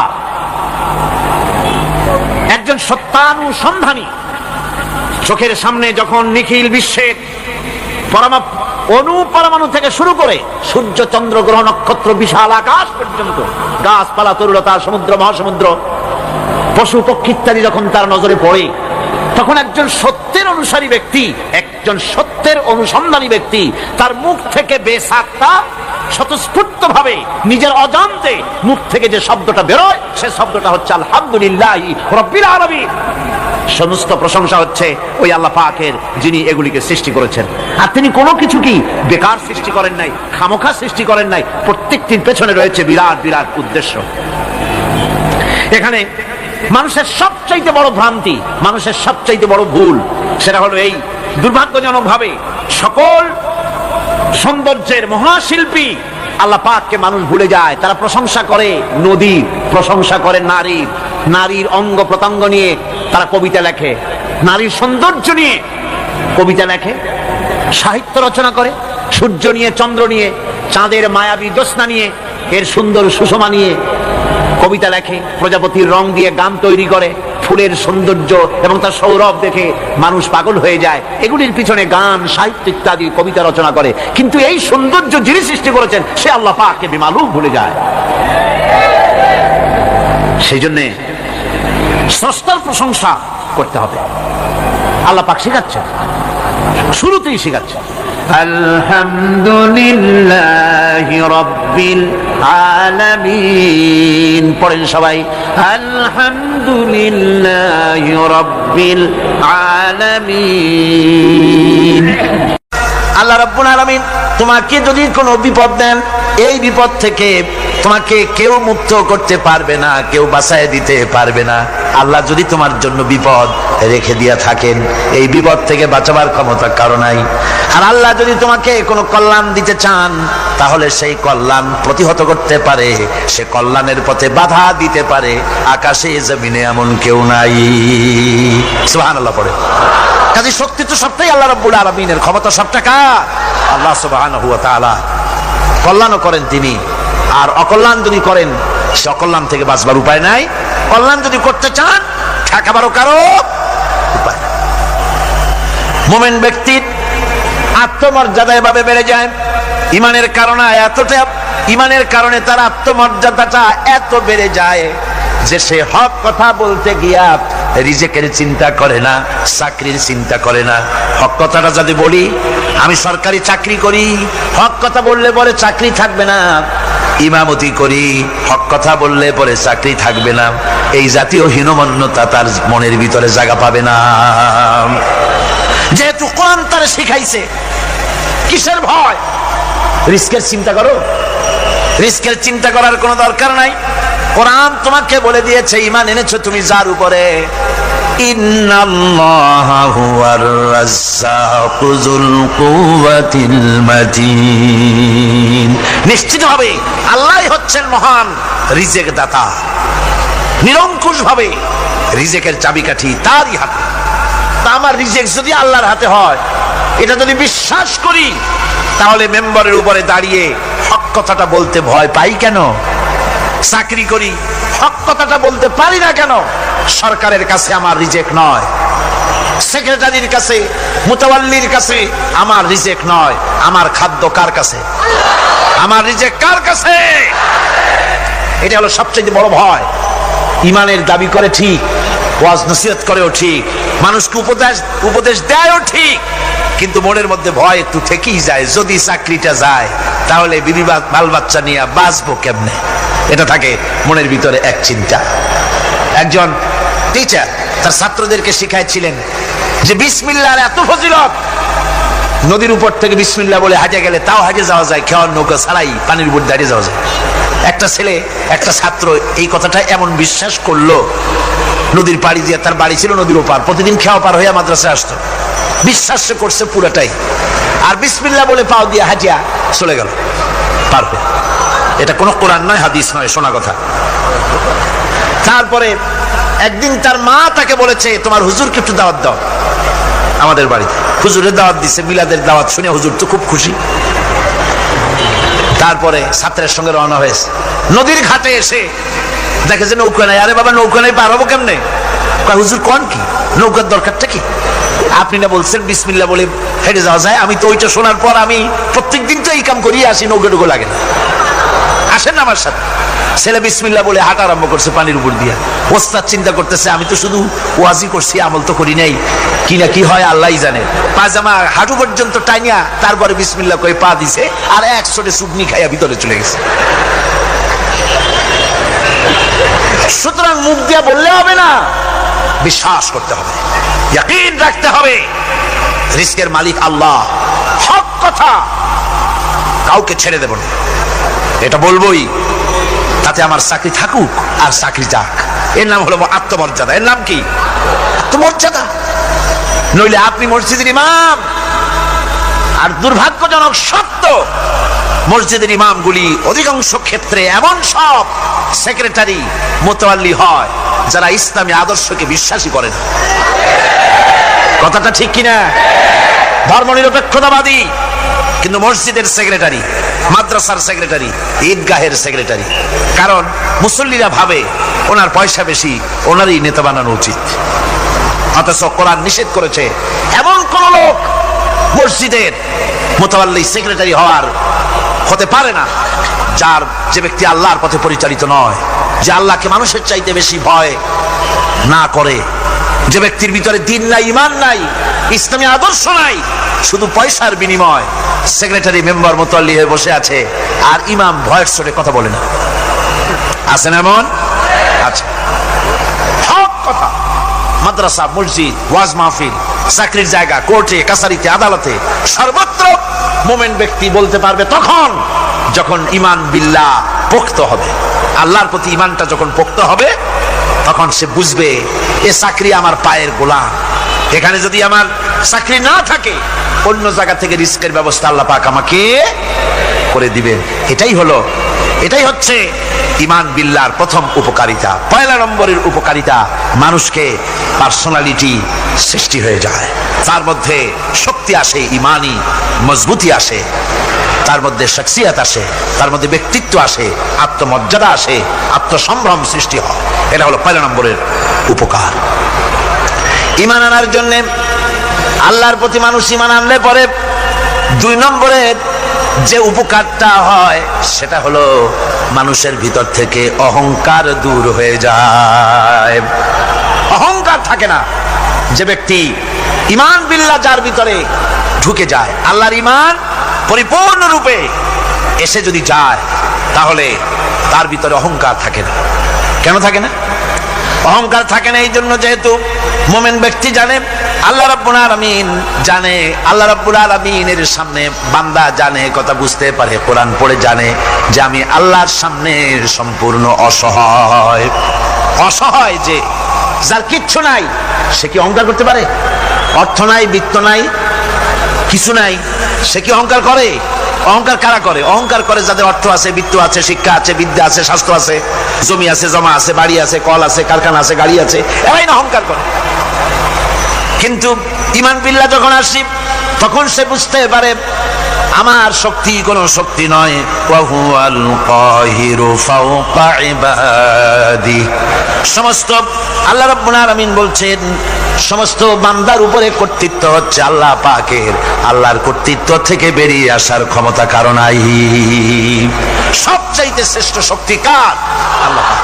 ওই আল্লাহ রাব্বুল আলামিন বলেছেন, চ্যালেঞ্জ করেছেন, যদি সম্ভব করতে পারো, অহংকার করতেছো, বড়াই করতেছো, যদি সম্ভব করতে পারো আমার জমিন থেকে বেরিয়ে যাও। যদি সম্ভব করতে পারো, অহংকার তো খুব করো, বাস করো আমার জমিনের উপরে, খাও আমার ফসল, জীবন আমি দিলাম, চক্ষু আমি দিলাম, আমার চোখ দিয়া দেখো, আমার দেওয়া কান দিয়া শোনো, আমার দেওয়া বিবেক দিয়া চিন্তা করো, সব তো আমি দিয়েছি, তারপরেও যদি অহংকার করো।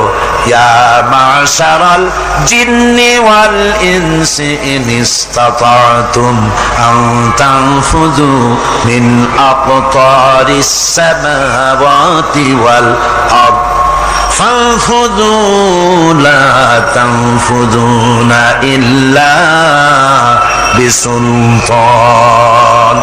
হে পৃথিবীর মানুষেরা, হে পৃথিবীর জিনেরা, ইয়া মাশারাল জিন ওয়াল ইনস, হে পৃথিবীর মানুষ, মনুষ্য জাতি এবং জিন, যদি সম্ভব করতে পারো তাহলে আমার ইহাতা থেকে, আমার জমিন থেকে, আমার জমিনের উপর থেকে বেরিয়ে যাও। এমন দেশে যাও যেখানে আমার সূর্য নাই, যেখানে আমার চন্দ্র নাই, যেখানে আমার আলো নাই, যেখানে আমার বাতাস নাই, অক্সিজেন নাই, আমার পানি নাই, এমন কোন জায়গা যদি পাও বেরিয়ে চলে যাও। যাওয়া যাবে? আর যারা জবাব দিলেন না তারা পারবেন বুঝি? যাওয়া যাবে। আল্লাহ পাক বলছেন ফানফুযু লা তানফুযুনা ইল্লা বিসুলতান। আমার রাজত্ব থেকে, আমার ইহাতা থেকে, আমার পরিমণ্ডল থেকে, আমার কর্তৃত্ব থেকে বেরিয়ে যাওয়ার কোনো মত নাই। কেউ বেরিয়ে যেতে পারবে না। আকাশ দিয়ে জমিন দিয়ে পরিবেষ্টন করে রেখেছি, পালাবার উপায় নাই, ভাগবার জায়গা নাই। এই কথা মুমিন যখন পড়ে আস্তে করে মাথা নিচু হয়ে আসে, আমি কত দুর্বল আমার মহান আল্লাহর সামনে। সুবহানাল্লাহ। এই জন্য আমি বলি, কিসের বড়াই করবেন?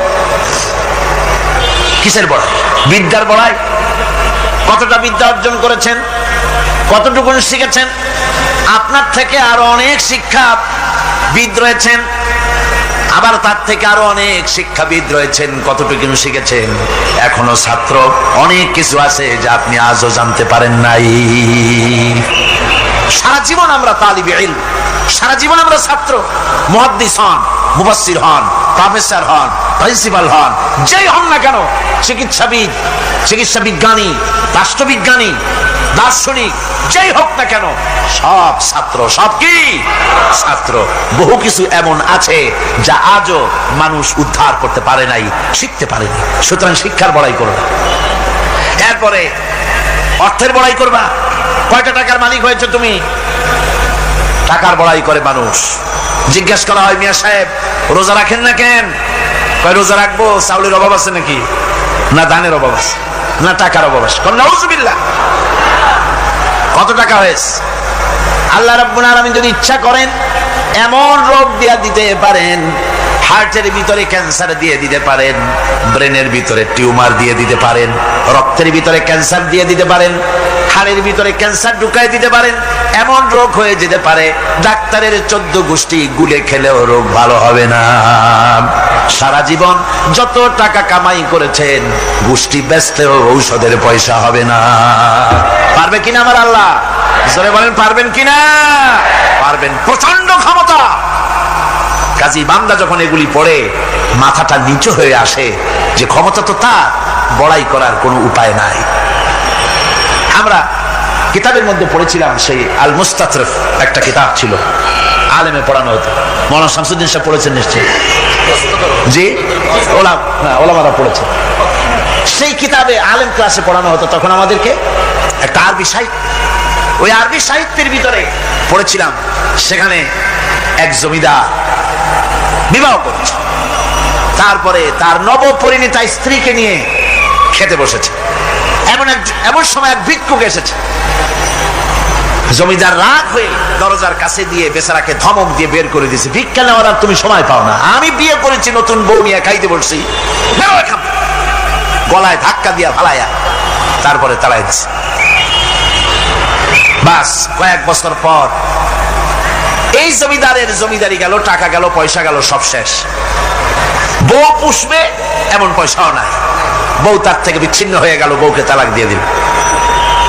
দীর্ঘদিন পর এই স্ত্রী বিবাহের একটা প্রস্তাব এলো আর এক জমিদারের সাথে, আর এক এলাকার নতুন এক জমিদার হয়েছে, তার সঙ্গে বিবাহের প্রস্তাব এলো। এরপরে সেই বিয়ে হয়ে যাওয়ার পর নতুন জমিদারের সাথে এই স্ত্রী বসে খানা খেতে বসেছে প্রথম দিন। এমন সময় দরজার কাছে এক ভিখারি এসে হাজির। নতুন জমিদার বলছে, বউ আমরা তো খেতে পারবো, আমাদের খাবারের প্লেটটা আজকে প্রথম তোমাকে নিয়ে খেতে বসেছি, এই খাবারের প্লেটটা ধরেই তুমি ভিখারিকে দিয়ে আসো। বউ খাবারের প্লেটটা ভিখারির হাতে দিতে গিয়ে সেন্সলেস হয়ে পড়ে গিয়েছে, বেহুশ হয়ে পড়ে গিয়েছে।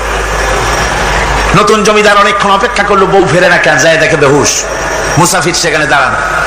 কিছুক্ষণ পর বউয়ের হুশ হলো, জিজ্ঞেস করলো, হয়েছে কি, তুমি এরকম পড়ে গেল কেন?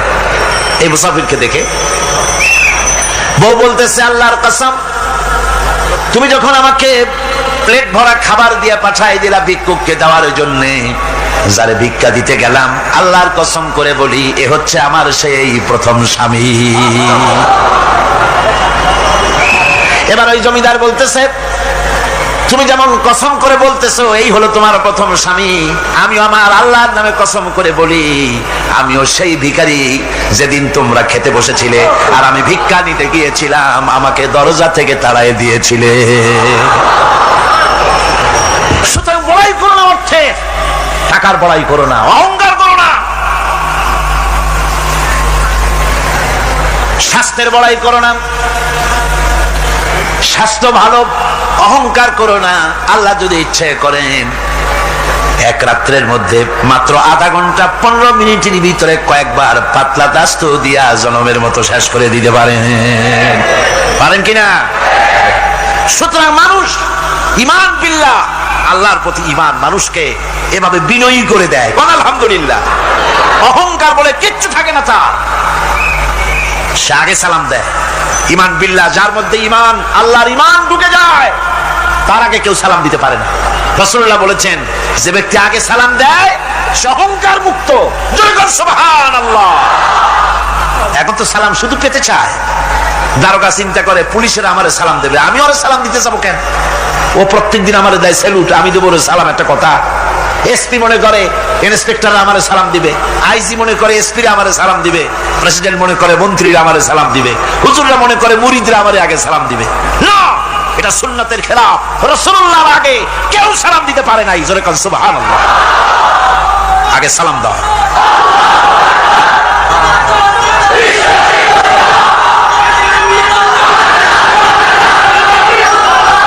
এই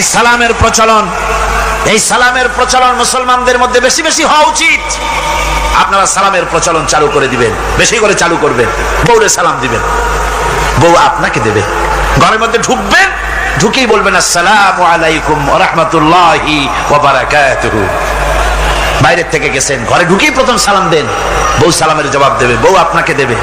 বাচ্চাদের সালাম দেন, বাচ্চারা আপনাকে দিবে। এরকম সালামের প্রচলন চালু করেন। রাসূলুল্লাহ বলেছেন, মানে একটা গাছের আড়ালে এই সালাম হলো, লোকটা গাছের আড়ালে চলে গেছে, আবার দেখা হয়েছে, আবার সালাম দেয়। এখন এই সালাম কমে গেছে, এখন সালামের পরিবর্তে অনেক কিছু হয়েছে। সালাম দেয়, তার জবাবও দেয় না। যদি বলে কেউ গরিব মানুষ সালাম দিয়েছে বড় লোক করে, আসসালামু আলাইকুম, ওয়ালাইকুম আসসালাম বলতে চায় না, একটু মাথা নাড়ে। তারপরে জিজ্ঞেস করে, স্যার কেমন আছেন? এই যাচ্ছে, কেটে যাচ্ছে। কি কেটে যাচ্ছে? তোমার কল্লা? আলহামদুলিল্লাহ বলতে পারো না? অধিকাংশ ক্ষেত্রে যদি জিজ্ঞেস করেন কেমন আছেন, এই যাচ্ছে, কেটে যাচ্ছে। আপনার যত অসুখ হোক আগে বলেন আলহামদুলিল্লাহ, তারপরে ওষুধের কথা বলেন। আপনার যদি কোনো অসুবিধা থাকে আগে আলহামদুলিল্লাহ কন, তারপরে অসুখের কথা কন। হযরত সুফিয়ান সাউরি রাহমাতুল্লাহ আলাইহি আল্লাহর একজন জবরদস্ত ওলি ছিলেন। একবার তার সামনে এক মুরিদ এসেছে, মাথায় একটা বড় রুমাল খিসা বাঁধা। জিজ্ঞেস করলেন, মিয়া তোমার এই মাথাটা এরকম বাঁধা কেন? কয় যে হুজুর মাথার যন্ত্রণায় অস্থির হয়ে গেছি, সেই জন্য মাথাটা বাঁধে রাখছি। এরকম ব্যথা কয়দিন হয়েছে? কয়দিন? আর সবসময় হয় না, বছরে 2-1 হইলেও পারে, না হইলেও পারে। বলে বছরে 2-1 মাথা ব্যথা হয়, সেই ব্যথাটা দড়ি দিয়া বান্ধা মানুষকে দেখাইলা যে আমার ব্যথা হয়েছে, অসুবিধাটা দেখালে, আর যতদিন ভালো ছিলে ওইটার প্রমাণ স্বরূপ মাথায় কি বান্ধা মানুষকে দেখাইছো। সুতরাং শুকরিয়া আদায় করো সব সময়। আলহামদুলিল্লাহ আলা কুল্লি হাল, সব অবস্থা আমি ভালো আছি, আমার থেকে আরো অনেক খারাপ আছে। সুতরাং সালামের প্রচলন তারাই করে বেশি যারা বিনয়ী হয়, অহংকার যাদের মধ্যে জায়গা পায় না। অহংকার পাবে কি করে? বান্দা কোরআন থেকে জেনেছে, ওয়াল্লাহুল গানিয়্যু ওয়া আনতুমুল ফুকারা। আল্লাহ রাব্বুল আলামিন বলেন, তোমরা হলে সবাই ফকির, তোমরা হলে সব মুকাবিক্কি, আর একমাত্র আল্লাহ রাব্বুল আলামিন বেনিয়াজ। আল্লাহই শুধু বেনিয়াজ, আর সব কি মুকাবিক্কি কার কাছে? আল্লাহর কাছে। এই জন্য বিনয়ী হতে হবে। এই যে জমিনটা বাস করি, জমিনটা কার? চিল্লায় কোন কার? লিল্লাহি মা ফিস সামাওয়াতি ওয়া মা ফিল আরদ। আকাশ ও তার, জমিনও। একথা যদি জানা থাকে, বিশ্বাস থাকে, তাহলে সেই ব্যক্তি অহংকার করতে পারে না, সে বিনয়ী হয়। ঈমান বিল্লাহ তাকে বিনয়ী বানায় দেয়। আর বিনয়ী মানুষ, নিরহংকার মানুষই আল্লাহর কাছে বেশি পছন্দ। এই ঈমান তার ভিতরে এই কথা জাগ্রত করে দেয়। আমি যদি একটা গাড়ির মালিক হয়ে থাকি, আমি যদি একটা বাড়ির মালিক হয়ে থাকি, আমি যদি স্ত্রী পুত্র সন্তান পেয়ে থাকি, আমি যদি মন্ত্রী হয়ে থাকি, আমি যদি কিছু পেয়ে থাকি, আমার হাতের কামাই দ্বারা পাই নাই। আল্লাহ শিখাই দিচ্ছেন, ওয়ামা বিকুম বিনি'মাতিন ফামিনাল্লাহ, যত নেয়ামত তোমরা পেয়েছো সব আল্লাহ রাব্বুল আলামিন দিয়েছেন। জোরে বলেন সুবহানাল্লাহ। দাতাকে ভুলে যেও না, আল্লাহর কাছে বিনয়ী হও। সমস্ত নিয়ামত একমাত্র তিনি দিয়েছেন। ঈমান বিল্লাহর দ্বারা মানুষের এই গুণ সৃষ্টি হয়, এই উপকার হয় মানুষের, যে সে বিনয়ী হয়ে যায়। আল্লাহ পাক কোরআনে কারীমের মধ্যে আরো বলেন, ওয়ালা তামশি ফিল আরদি মারহান ইন্নাকা লান তাখরিকাল আরদা ওয়ালান তাবলুগাল জিবালা তুলা।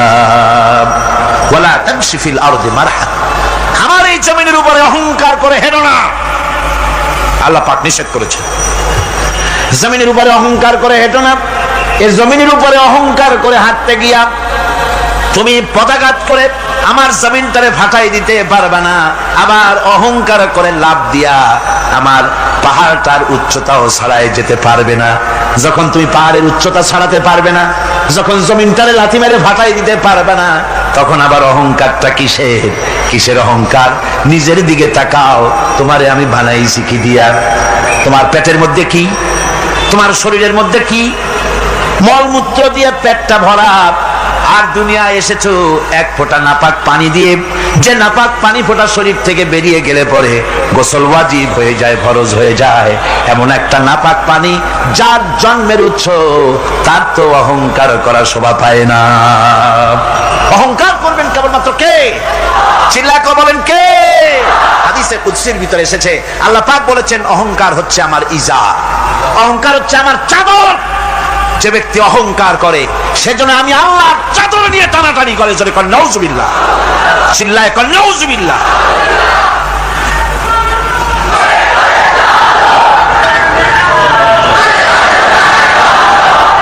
আমার বন্ধুগণ, আল্লাহ রাব্বুল আলামিন কোরআনে কারীমের মধ্যে বলেছেন, আমার সঠিক বান্দা যারা, অহংকার তাদের মধ্যে থাকে না। ওয়া ইবাদুর রাহমানিল্লাযীনা ইয়ামশুনা আলাল আরদি হাওনা, রহমানের বান্দা যারা, আমি আল্লাহ পাকের গোলাম যারা, তারা জমিনের উপরে খুব বিনয়ের সাথে চলে। তাদের চলাফেরা দেখলেই বোঝা যায় লোকটা বিনয়ী, আল্লাহর বান্দা। সুবহানাল্লাহি ওয়া বিহামদিহি। কি বলেন? মানুষের চলাফেরা, চাহনি, ওঠা বসা, কথাবার্তা দেখলেই বোঝা যায় না লোকটা কি চরিত্রে? বোঝা যায়। এক পদের মানুষ আছে, গম্ভীর হয়ে বসে থাকে, মনে হয় যেন নবজাদা নসরুল্লাহ খানের শালা। নামাজ নাই। কি হয়েছে? মাইক এমনি আজকে আমি নিজেও টের পাচ্ছি, আমি মাইকের আওয়াজ নিজেও পাচ্ছি না। মাইকটা ভালো করে দেন মাইকের অপারেটর, আর জোরে সরে একটু জিকির করেন, লা ইলাহা ইল্লাল্লাহ, লা ইলাহা ইল্লাল্লাহ, লা ইলাহা ইল্লাল্লাহ।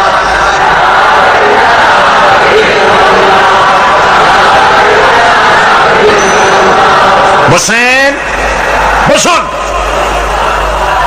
লা ইলাহা ইল্লাল্লাহ, লা ইলাহা, লা ইলাহা,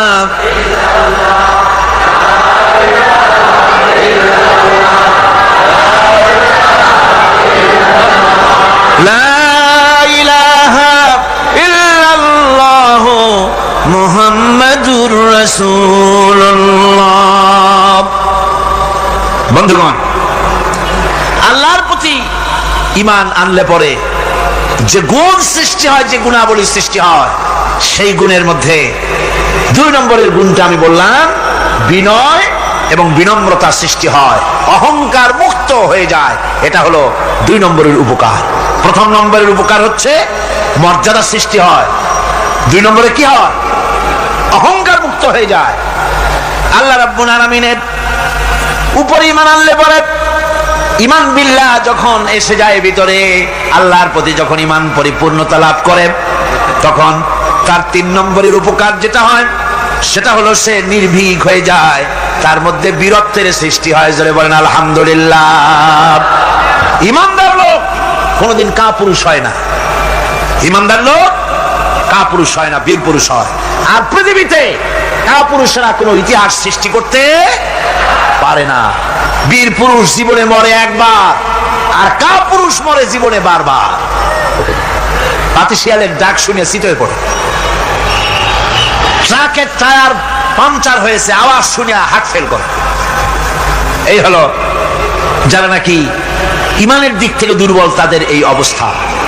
আর ইমানদার যারা, তারা বোমার আওয়াজ শুনে পালায় না, বরং আহত সিংহের মতো আওয়াজ যেদিকে হয়েছে সেদিকে ছোটে গিয়ে দেখে তার কোনো ভাই আহত হয়েছে কিনা। এটা হলো ঈমান বিল্লাহর তৃতীয় গুণ, তৃতীয় উপকার। আল্লাহর প্রতি ঈমান আনলে পরে মানুষ নির্ভীক হয়ে যায়। মানুষের সবচাইতে ভয়টা কি কন্ত বলতে পারেন? সবচাইতে বড় ভয় কিসে? মৌতে। অবশ্য কেউ কেউ বড় ভয় বউকেও মনে করে যে বউ হলো সবচাইতে বড় ভয়ের জিনিস। স্ত্রীকে অনেকে মৌতের চাইতেও ভয় মনে করে। একবার নাকি একজন দেশের বাদশা, তিনি বলছিলেন মন্ত্রীকে যে আমার দেশের লোকেরা সবচাইতে কারে বেশি ভয় করে? মন্ত্রী বলছে দেশের লোকেরা সবচাইতে বউকে বেশি ভয় করে। এটা একটা কথা হলো নাকি? প্রমাণ করতে যদি না পারো তাহলে তোমার চাকরি শেষ। প্রধানমন্ত্রী তো মুসিবতে পড়ে গেছে। তারপরে সমস্ত লোক দেখেছে, সমস্ত শহরবাসীকে দেখে তারপরে বলছে তোমরা যারা বউকে ভয় করো না তারা সব এদিকে আসো, আর যারা বউকে ভয় করো তারা এ পাশে থাকো। এখন যারা ভয় করে তারা সব একদিকে চলে আসছে। একটা শুকনা শাকনা মানুষ একা দাঁড়ায় আছে, ভয় করে না সেই দলে, আর সব একদিকে। বাদশা আশ্চর্য হয়ে গেল, সব মানুষ ভয় করে একদিকে চলে আসলো, আর তুমি একা শুকনা শাকনা মানুষ, তুমি বউকে ভয় করো না, ব্যাপারটা কি? কয় যে না, বউকে ভয় করি কিনা তা জানি না, আমি আসার সময় আমার বউ বলে দিয়েছে সব লোক যেদিকে যাবে সেদিকে যাবে না, একা দাঁড়ায় থাকবে একদিকে।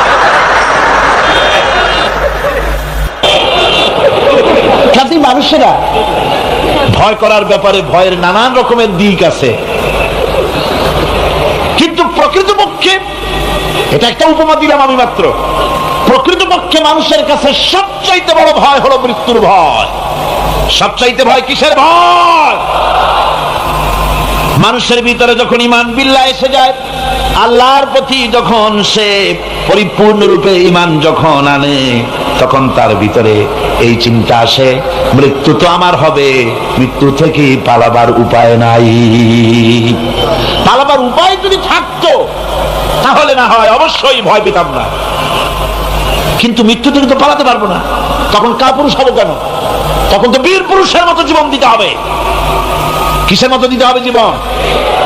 আল্লাহ রাব্বুল আলামিন কোরআনে কারীমের মধ্যে বলে রেখেছেন, ঈমানদার লোক আল্লাহরে যে বিশ্বাস করে তার বড় উপকার হলো মওতকে পরোয়া করে না। মওতকে পরোয়া করে না বলে তার পক্ষে সমস্ত কাজ সহজ হয়ে যায়। কোরআন বলতেছে, কুল ইন্নাল মাউতাল্লাযী তাফিরুনা মিনহু ফাইন্নাহু মুলাকীকুম। মরণ থেকে পালাও তুমি, মরণ তোমায় লইবে ঘিরি। মরণ থেকে পালাও তুমি, মরণ তোমায় লইবে ঘিরি। যদিও সুদূর আকাশ পানে লুকাও সেথায় লাগিয়ে সিঁড়ি। হে মহারোগের চিকিৎসক নাই, নাই সে ঔষধ জগতে। খুঁজিয়া কাতর হইলে কি হবে, পারিবে না তারে ফিরাতে।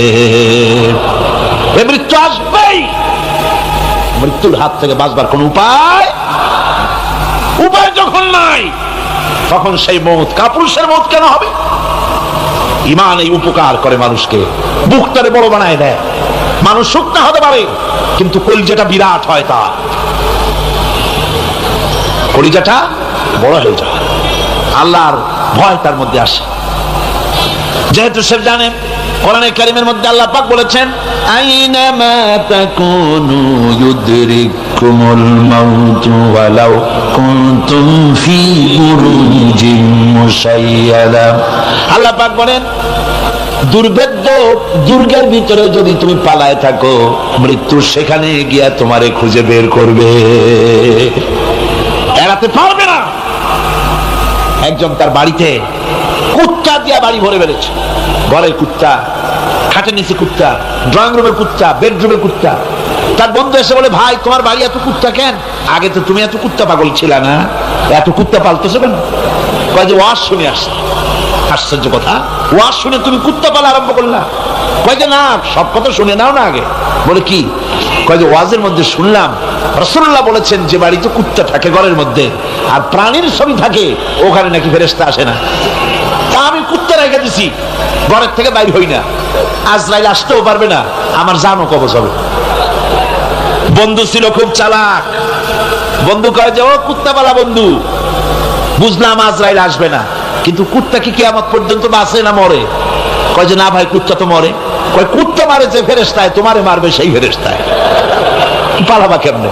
পালাবার উপায় যেখানেই থাকে, বাড়িতে হোক, গাড়িতে হোক, দেশে হোক, বিদেশে হোক, মৃত্যু যখন আসবে, মৃত্যুর হাত থেকে এড়াবার কোন উপায়।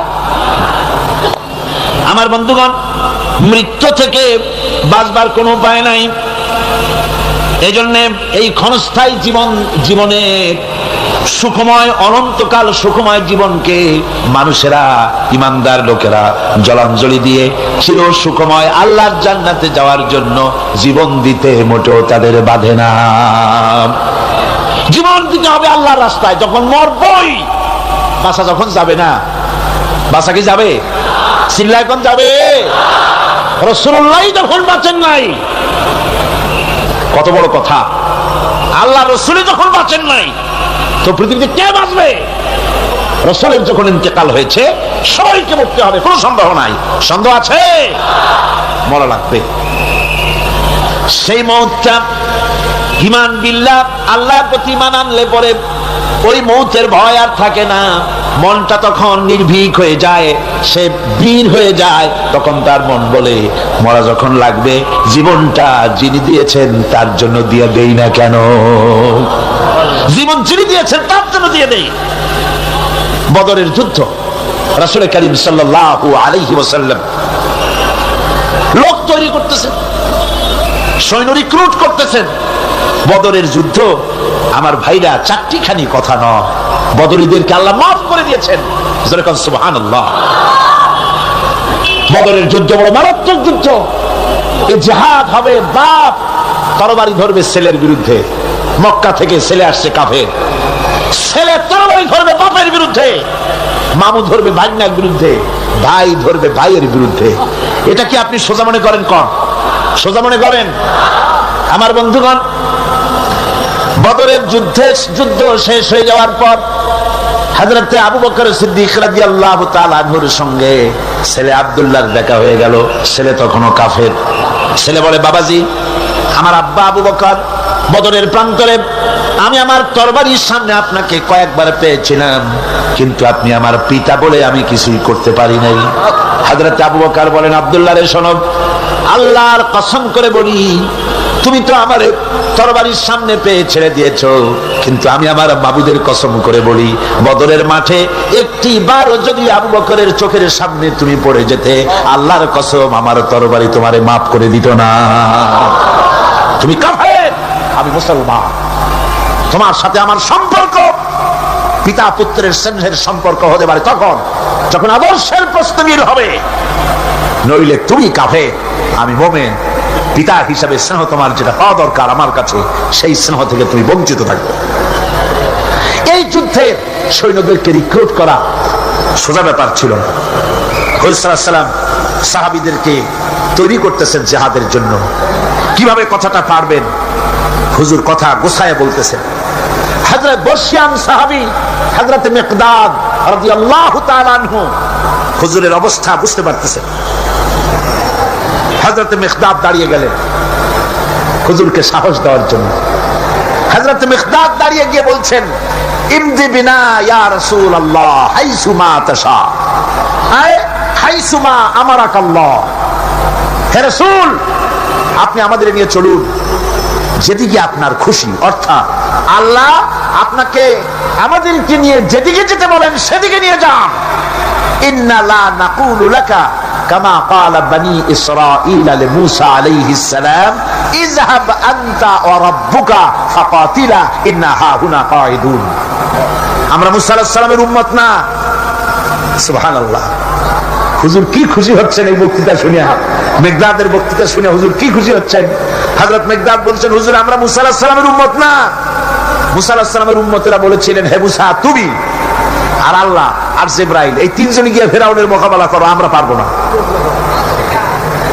আমরা এই কথা বলবো না। বল ইযহাব আনতা ওয়া রাব্বুকা ফাকাতিলা ইন্না মাআকুমা মুকাতিলুন। হে রাসূল, বরং আমরা বলি আপনি চলুন আমাদেরকে নিয়ে, আপনার রব আপনাকে যেদিকে যেতে বলে আমাদেরকে নিয়ে চলুন, আমরা আপনার সাথে থেকে কাফেরদের বিরুদ্ধে লড়াই করব, তরবারি চালাবো ততক্ষণ পর্যন্ত মা দামাত আইনুম মিন্না তাতাররাফ, যতক্ষণ পর্যন্ত থামো, যতক্ষণ পর্যন্ত চোখের একটা পাতাও নড়ে, যতক্ষণ পর্যন্ত চোখের একটা পলক পড়ে ততক্ষণ পর্যন্ত যুদ্ধ চালাতে থাকবো। অর্থাৎ নাক দেয়া নিঃশ্বাস যতক্ষণ আসে আর যায় আপনার সপক্ষে তরবারিগুলি ঝলসে উঠবে। চলেন আমাদেরকে নিয়ে যেদিকে আপনি যেতে চান। রাসূলুল্লাহ কি যে খুশি হলেন, সুবহানাল্লাহ। আল্লাহর নবী দারুণ খুশি হয়ে গেলেন।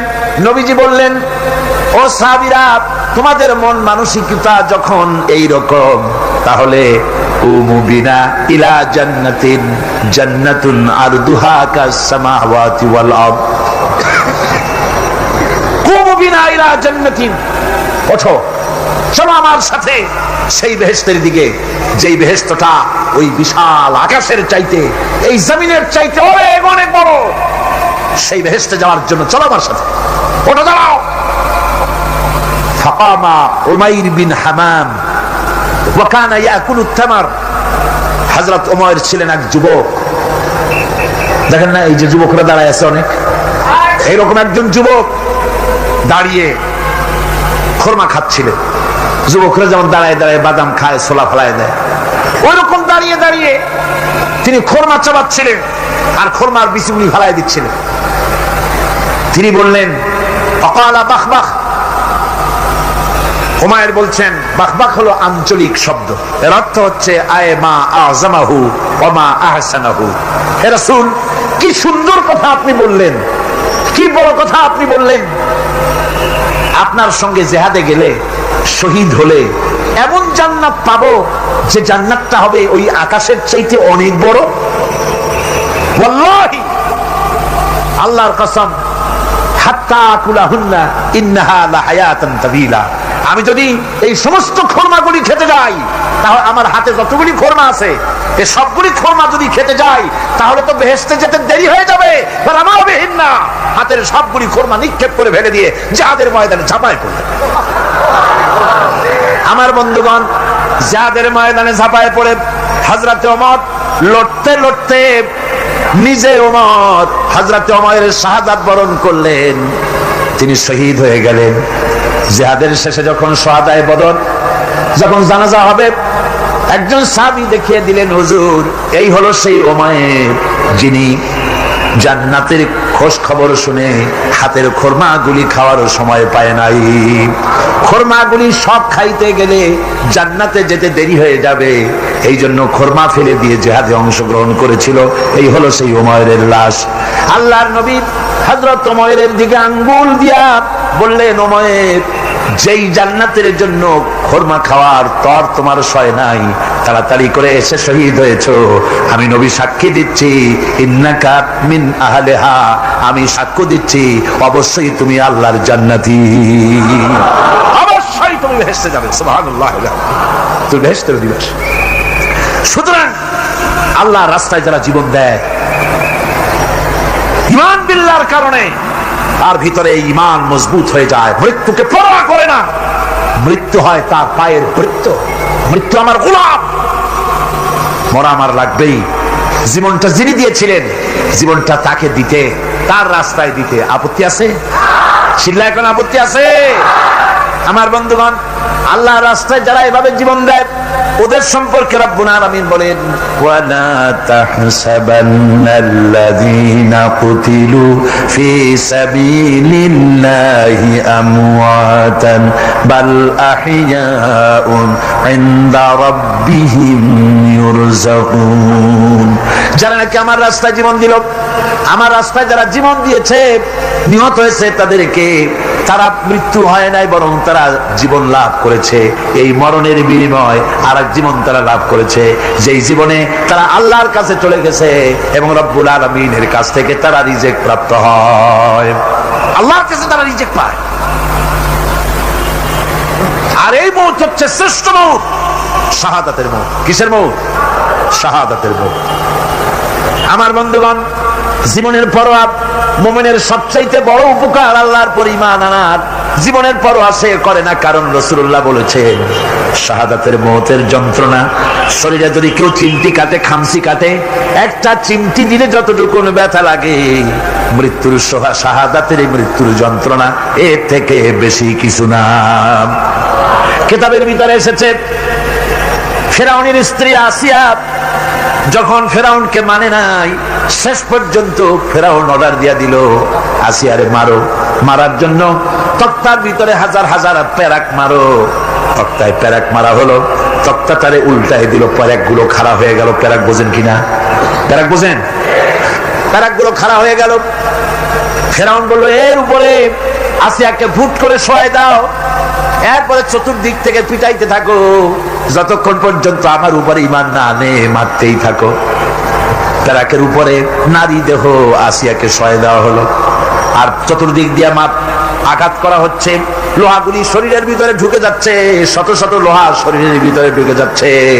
এমত অবস্থায় আল্লাহ রাব্বুল আলামিন ডেকে বলেন, ফেরেশতারে, আমার ফেরেশতারা, আমার আসমানের সব দরজাগুলি খুলে দাও। আমার আসিয়া মৃত্যুর আগে, প্রাণ বেরিয়ে যাওয়ার আগে আমার জান্নাতটা দেখে যেন প্রাণটা বেরিয়ে যায়। আল্লাহর এই রাস্তায় মানুষ জীবন দিতে কুণ্ঠাবোধ করে না। যদি ঈমান বিল্লাহ, আল্লাহর প্রতি ঈমান মজবুত হয়ে যায়, তার জীবনের মোটেও পরোয়া হয় না। জীবন দিয়েছেন আল্লাহ, এই জীবন দিব, কাকে ফিরায় দেব? আল্লাহ।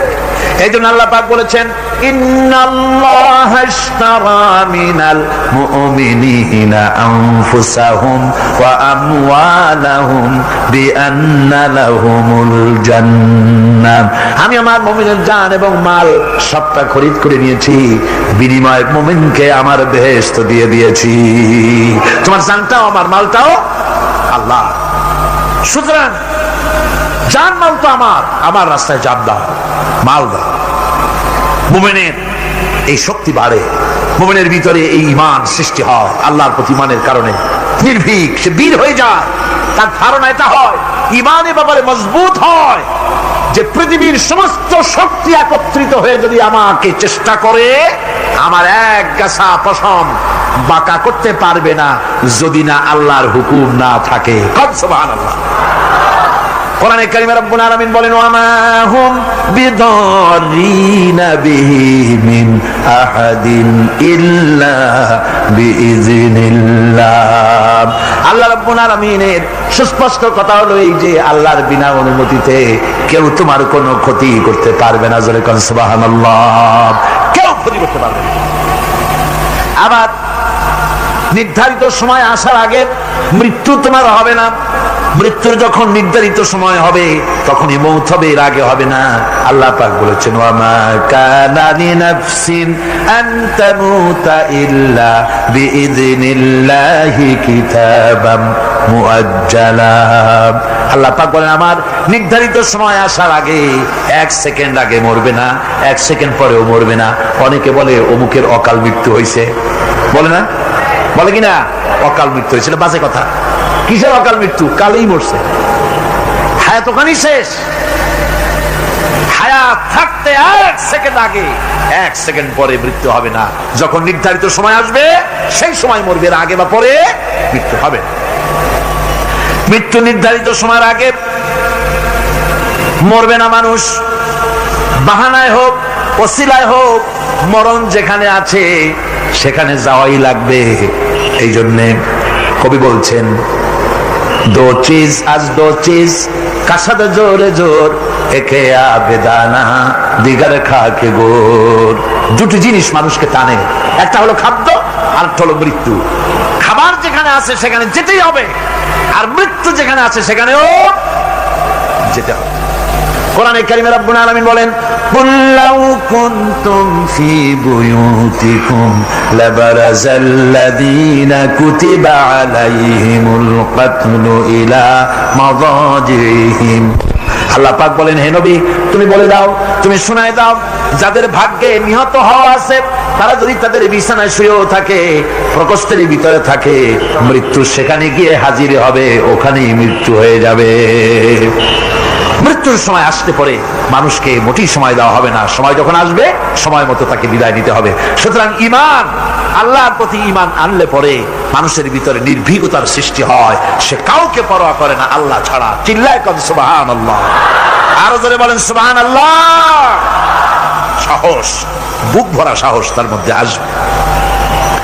এরপরে আল্লাহর প্রতি ঈমান আনার জন্য, ঈমান আনলে পরে আরেকটি উপকার মানুষের হয়, এটা হলো 4 নম্বর উপকার। এটা কয় নম্বর?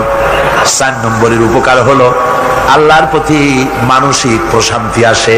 সেই মানসিক প্রশান্তিটা হলো ইমানদার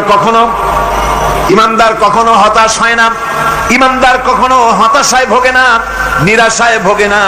যেহেতু কোরআন শরীফের ভিতরে আল্লাহ পাক বলেছেন, আল্লাহর রহমত থেকে কেবল কাফেররা ছাড়া আর কেউ নিরাশ হয় না। আল্লাহর রহমত থেকে নিরাশ হয় কারা? যেরকম কারা নিরাশ হয়? আর কেউ আল্লাহর রহমত থেকে নিরাশ হয় না। সুতরাং আল্লাহর প্রতি এই আশা, ভরসা, আল্লাহর প্রতি এ ধরনের একটি প্রশান্তি মনের মধ্যে থাকে, সে হতাশ হয় না।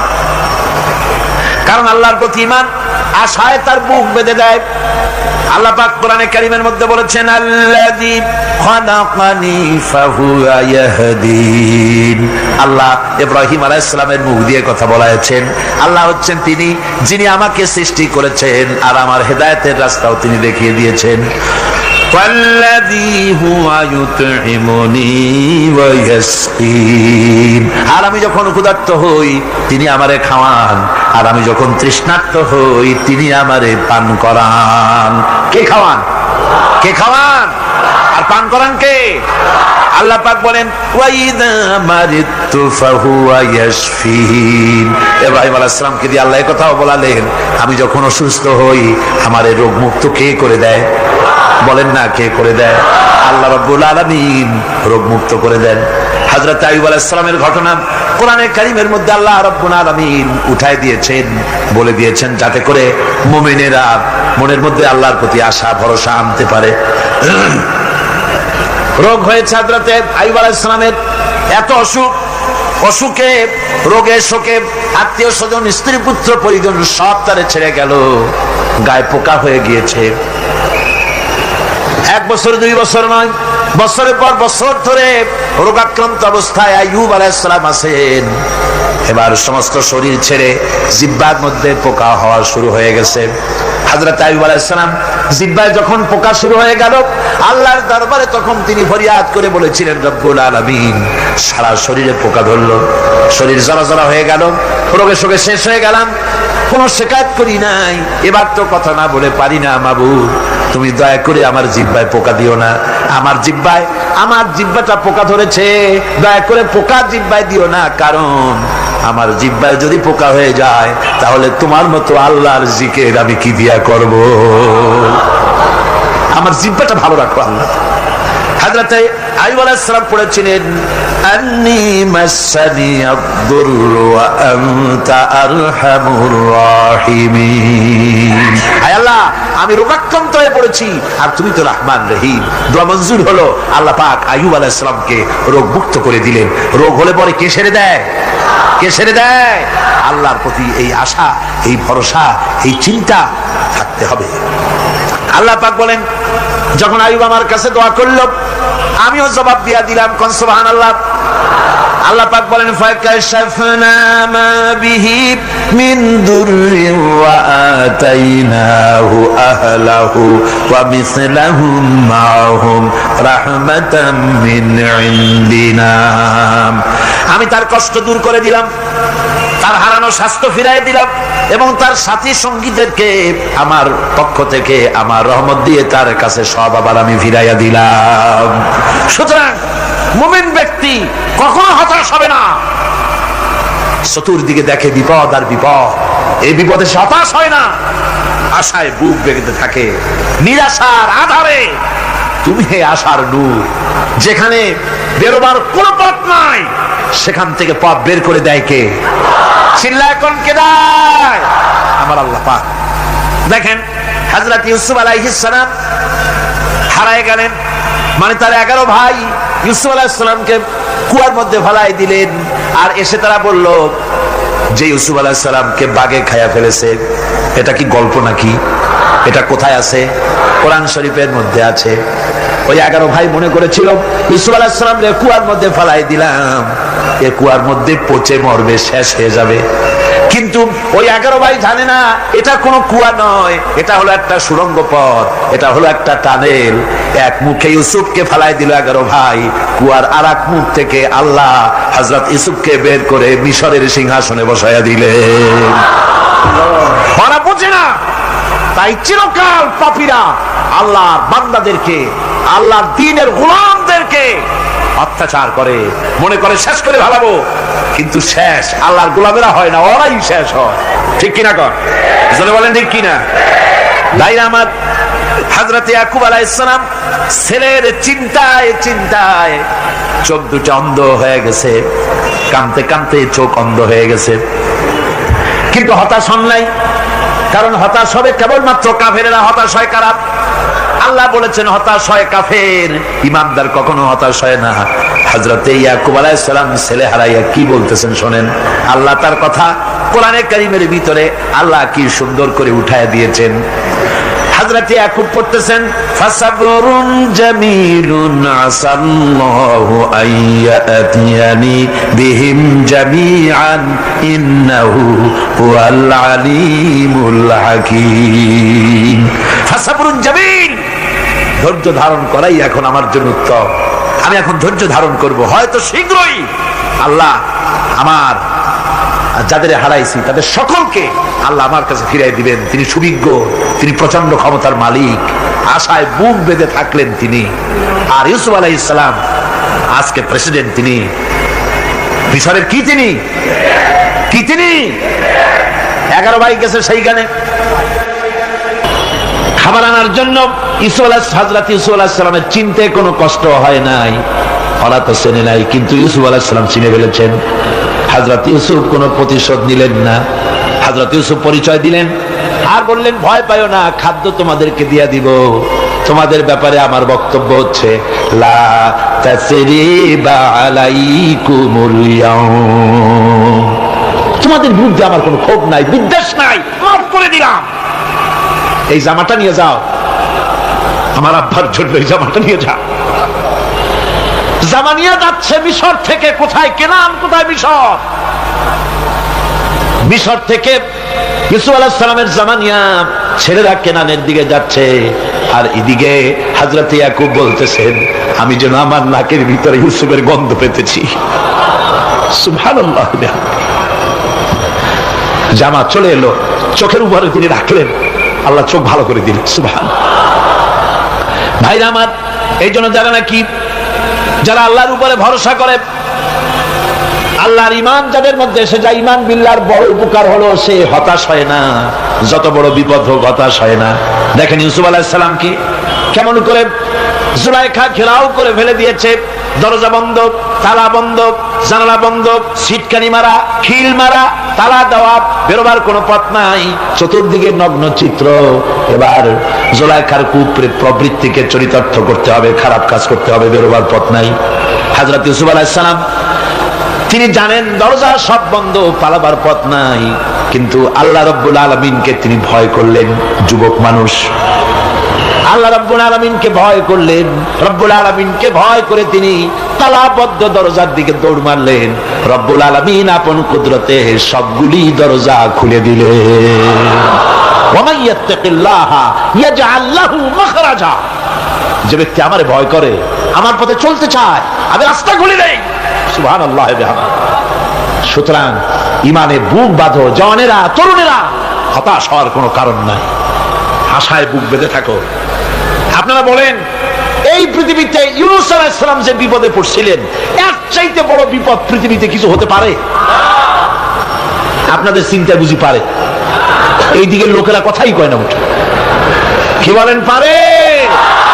এত বড় বিপদ চিন্তাও করা যায়। কোরআনে কারীমের মধ্যে আল্লাহ রাব্বুল আলামিন বলেন, ওয়াযান্নুন ইয যাহাবা মুগাদিবান ফাযান্না আন লান নাকদির আলাইহি। ইউনূস আলাইহিস সালামকে যখন মাছে ঘিরে ফেলে দিল, মাছ এবার পানির অতল তলদেশে চলে গেছে। মাছের পেটের ভিতরে দরজা নাই, জানালা নাই, ছিদ্র নাই, পালাবার কোনো পথ নাই। আছে? আছে? ফানাদা ফিল যুলুমাতি আন লা ইলাহা ইল্লা আনতা সুবহানাকা ইন্নী কুনতু মিনাজ জালিমিন। জানেন না এই দোয়া? পড়েন সবাই, লা ইলাহা ইল্লা আনতা সুবহানাকা ইন্নী কুনতু মিনাজ জালিমিন। হায় আল্লাহ, তোমার পবিত্রতা ঘোষণা করতেছি, তুমি ছাড়া কেউ নাই, আমার তো আর বাঁচার উপায় নাই, আমি আমার উপরে জুলুম করেছি, আর তোমার পবিত্রতা ঘোষণা করতেছি। জিকির করতেছেন তিনি মাছের পেটের মধ্যে বসে। আল্লাহ রাব্বুল আলামিন বলেন, ইউনূস আলাইহিস সালাম মাছের পেটের ভিতরে বসে যে চিৎকারটা মারলেন, দুনিয়ায় কোনো তার বন্ধু বান্ধবেরা শুনে নাই, কোন রাজা বাদশারা শুনে নাই। মাছের পেটের মধ্যে ফানাদা ফিল যুলুমাত, যুলুমাত হলো জমায় কাসির। এখানে তিনটা অন্ধকার ছিল। কয়টা অন্ধকার? একটা হলো মাছের পেটের অন্ধকার, একটা হলো রাতের অন্ধকার, আর একটা হলো পানির অন্ধকার। ত্রিবিধ অন্ধকারের ভিতর থেকে ইউনূস আলাইহিস সালাম হতাশ হয়ে যান নাই, তিনি চিৎকার মেরে আল্লাহরে ডাক দিলেন। আল্লাহ কয়, আমি ডাক শুনছি, কেউ তোমার ডাক শোনে নাই, আমি তোমার আরশের মালিক, আমি আল্লাহ শুনতে পেয়েছি। শুধু শুনি নাই, জবাব দিয়া দিলাম। ফাস্তাজাবনা লাহু ওয়া নাজ্জাইনাহু মিনাল গাম্মি ওয়া কাযালিকা নুজিল মুমিনিন। পড়েন না সবাই, ফাস্তাজাবনা লাহু ওয়া নাজ্জাইনাহু মিনাল গাম্মি ওয়া কাযালিকা নুজিল মুমিনিন। আমি আল্লাহ পাক বলেন, আমি ইউনূসের ডাক শুনলাম, ডাকের জবাব দিয়া দিলাম, আর মাছের পেটের ভিতরে বেদনার সৃষ্টি করে দিলাম। মাছ এবার ভেসে উঠলো। মাছের আর এখন কোন উপায় নাই বমি করা ছাড়া। মাছ কিনারায় চলে এলো, ইউনূসকে বমি করে ফেলে দিল। আল্লাহ কয়, শোনো দুনিয়ার মানুষেরা, শুধু ইউনূস আলাইহিস সালামকে নয়, ওয়া কাযালিকা, এইভাবে করে আমার মুমিন বান্দারা যদি বিপদে পড়ে আর আমারে ডাকে, আমি রব্বুল আলামিন এইরকম বিপদ দিয়া বাঁচাইয়া দেব। বিপদ থেকে বাঁচাবেন কে? সুতরাং গতকালকের মতো আবারও বলি, বিপদ আসতে পরে মুসলমানেরা মাজারে দৌড়ায় বেশি। কন নাউজুবিল্লাহ, জোরে কন নাউজুবিল্লাহ। বিপদ আসে আর মাজারে চলে যায়, যাইয়া সেখানে কাঁদবে, মাজারের উপরে মাথা ঘা দিতে থাকে, পয়সা দেয়, মোনাজাত করে, কাঁদতে থাকে, মাজারওয়ালার কাছে বিপদ মুক্তি চায়। নাউজুবিল্লাহ পড়ে, আবারও কন নাউজুবিল্লাহ। বিশ্বাস করুন আমার ভাইরা, বিশ্বাস করুন, আল্লাহর কোরআন আমার হাতে।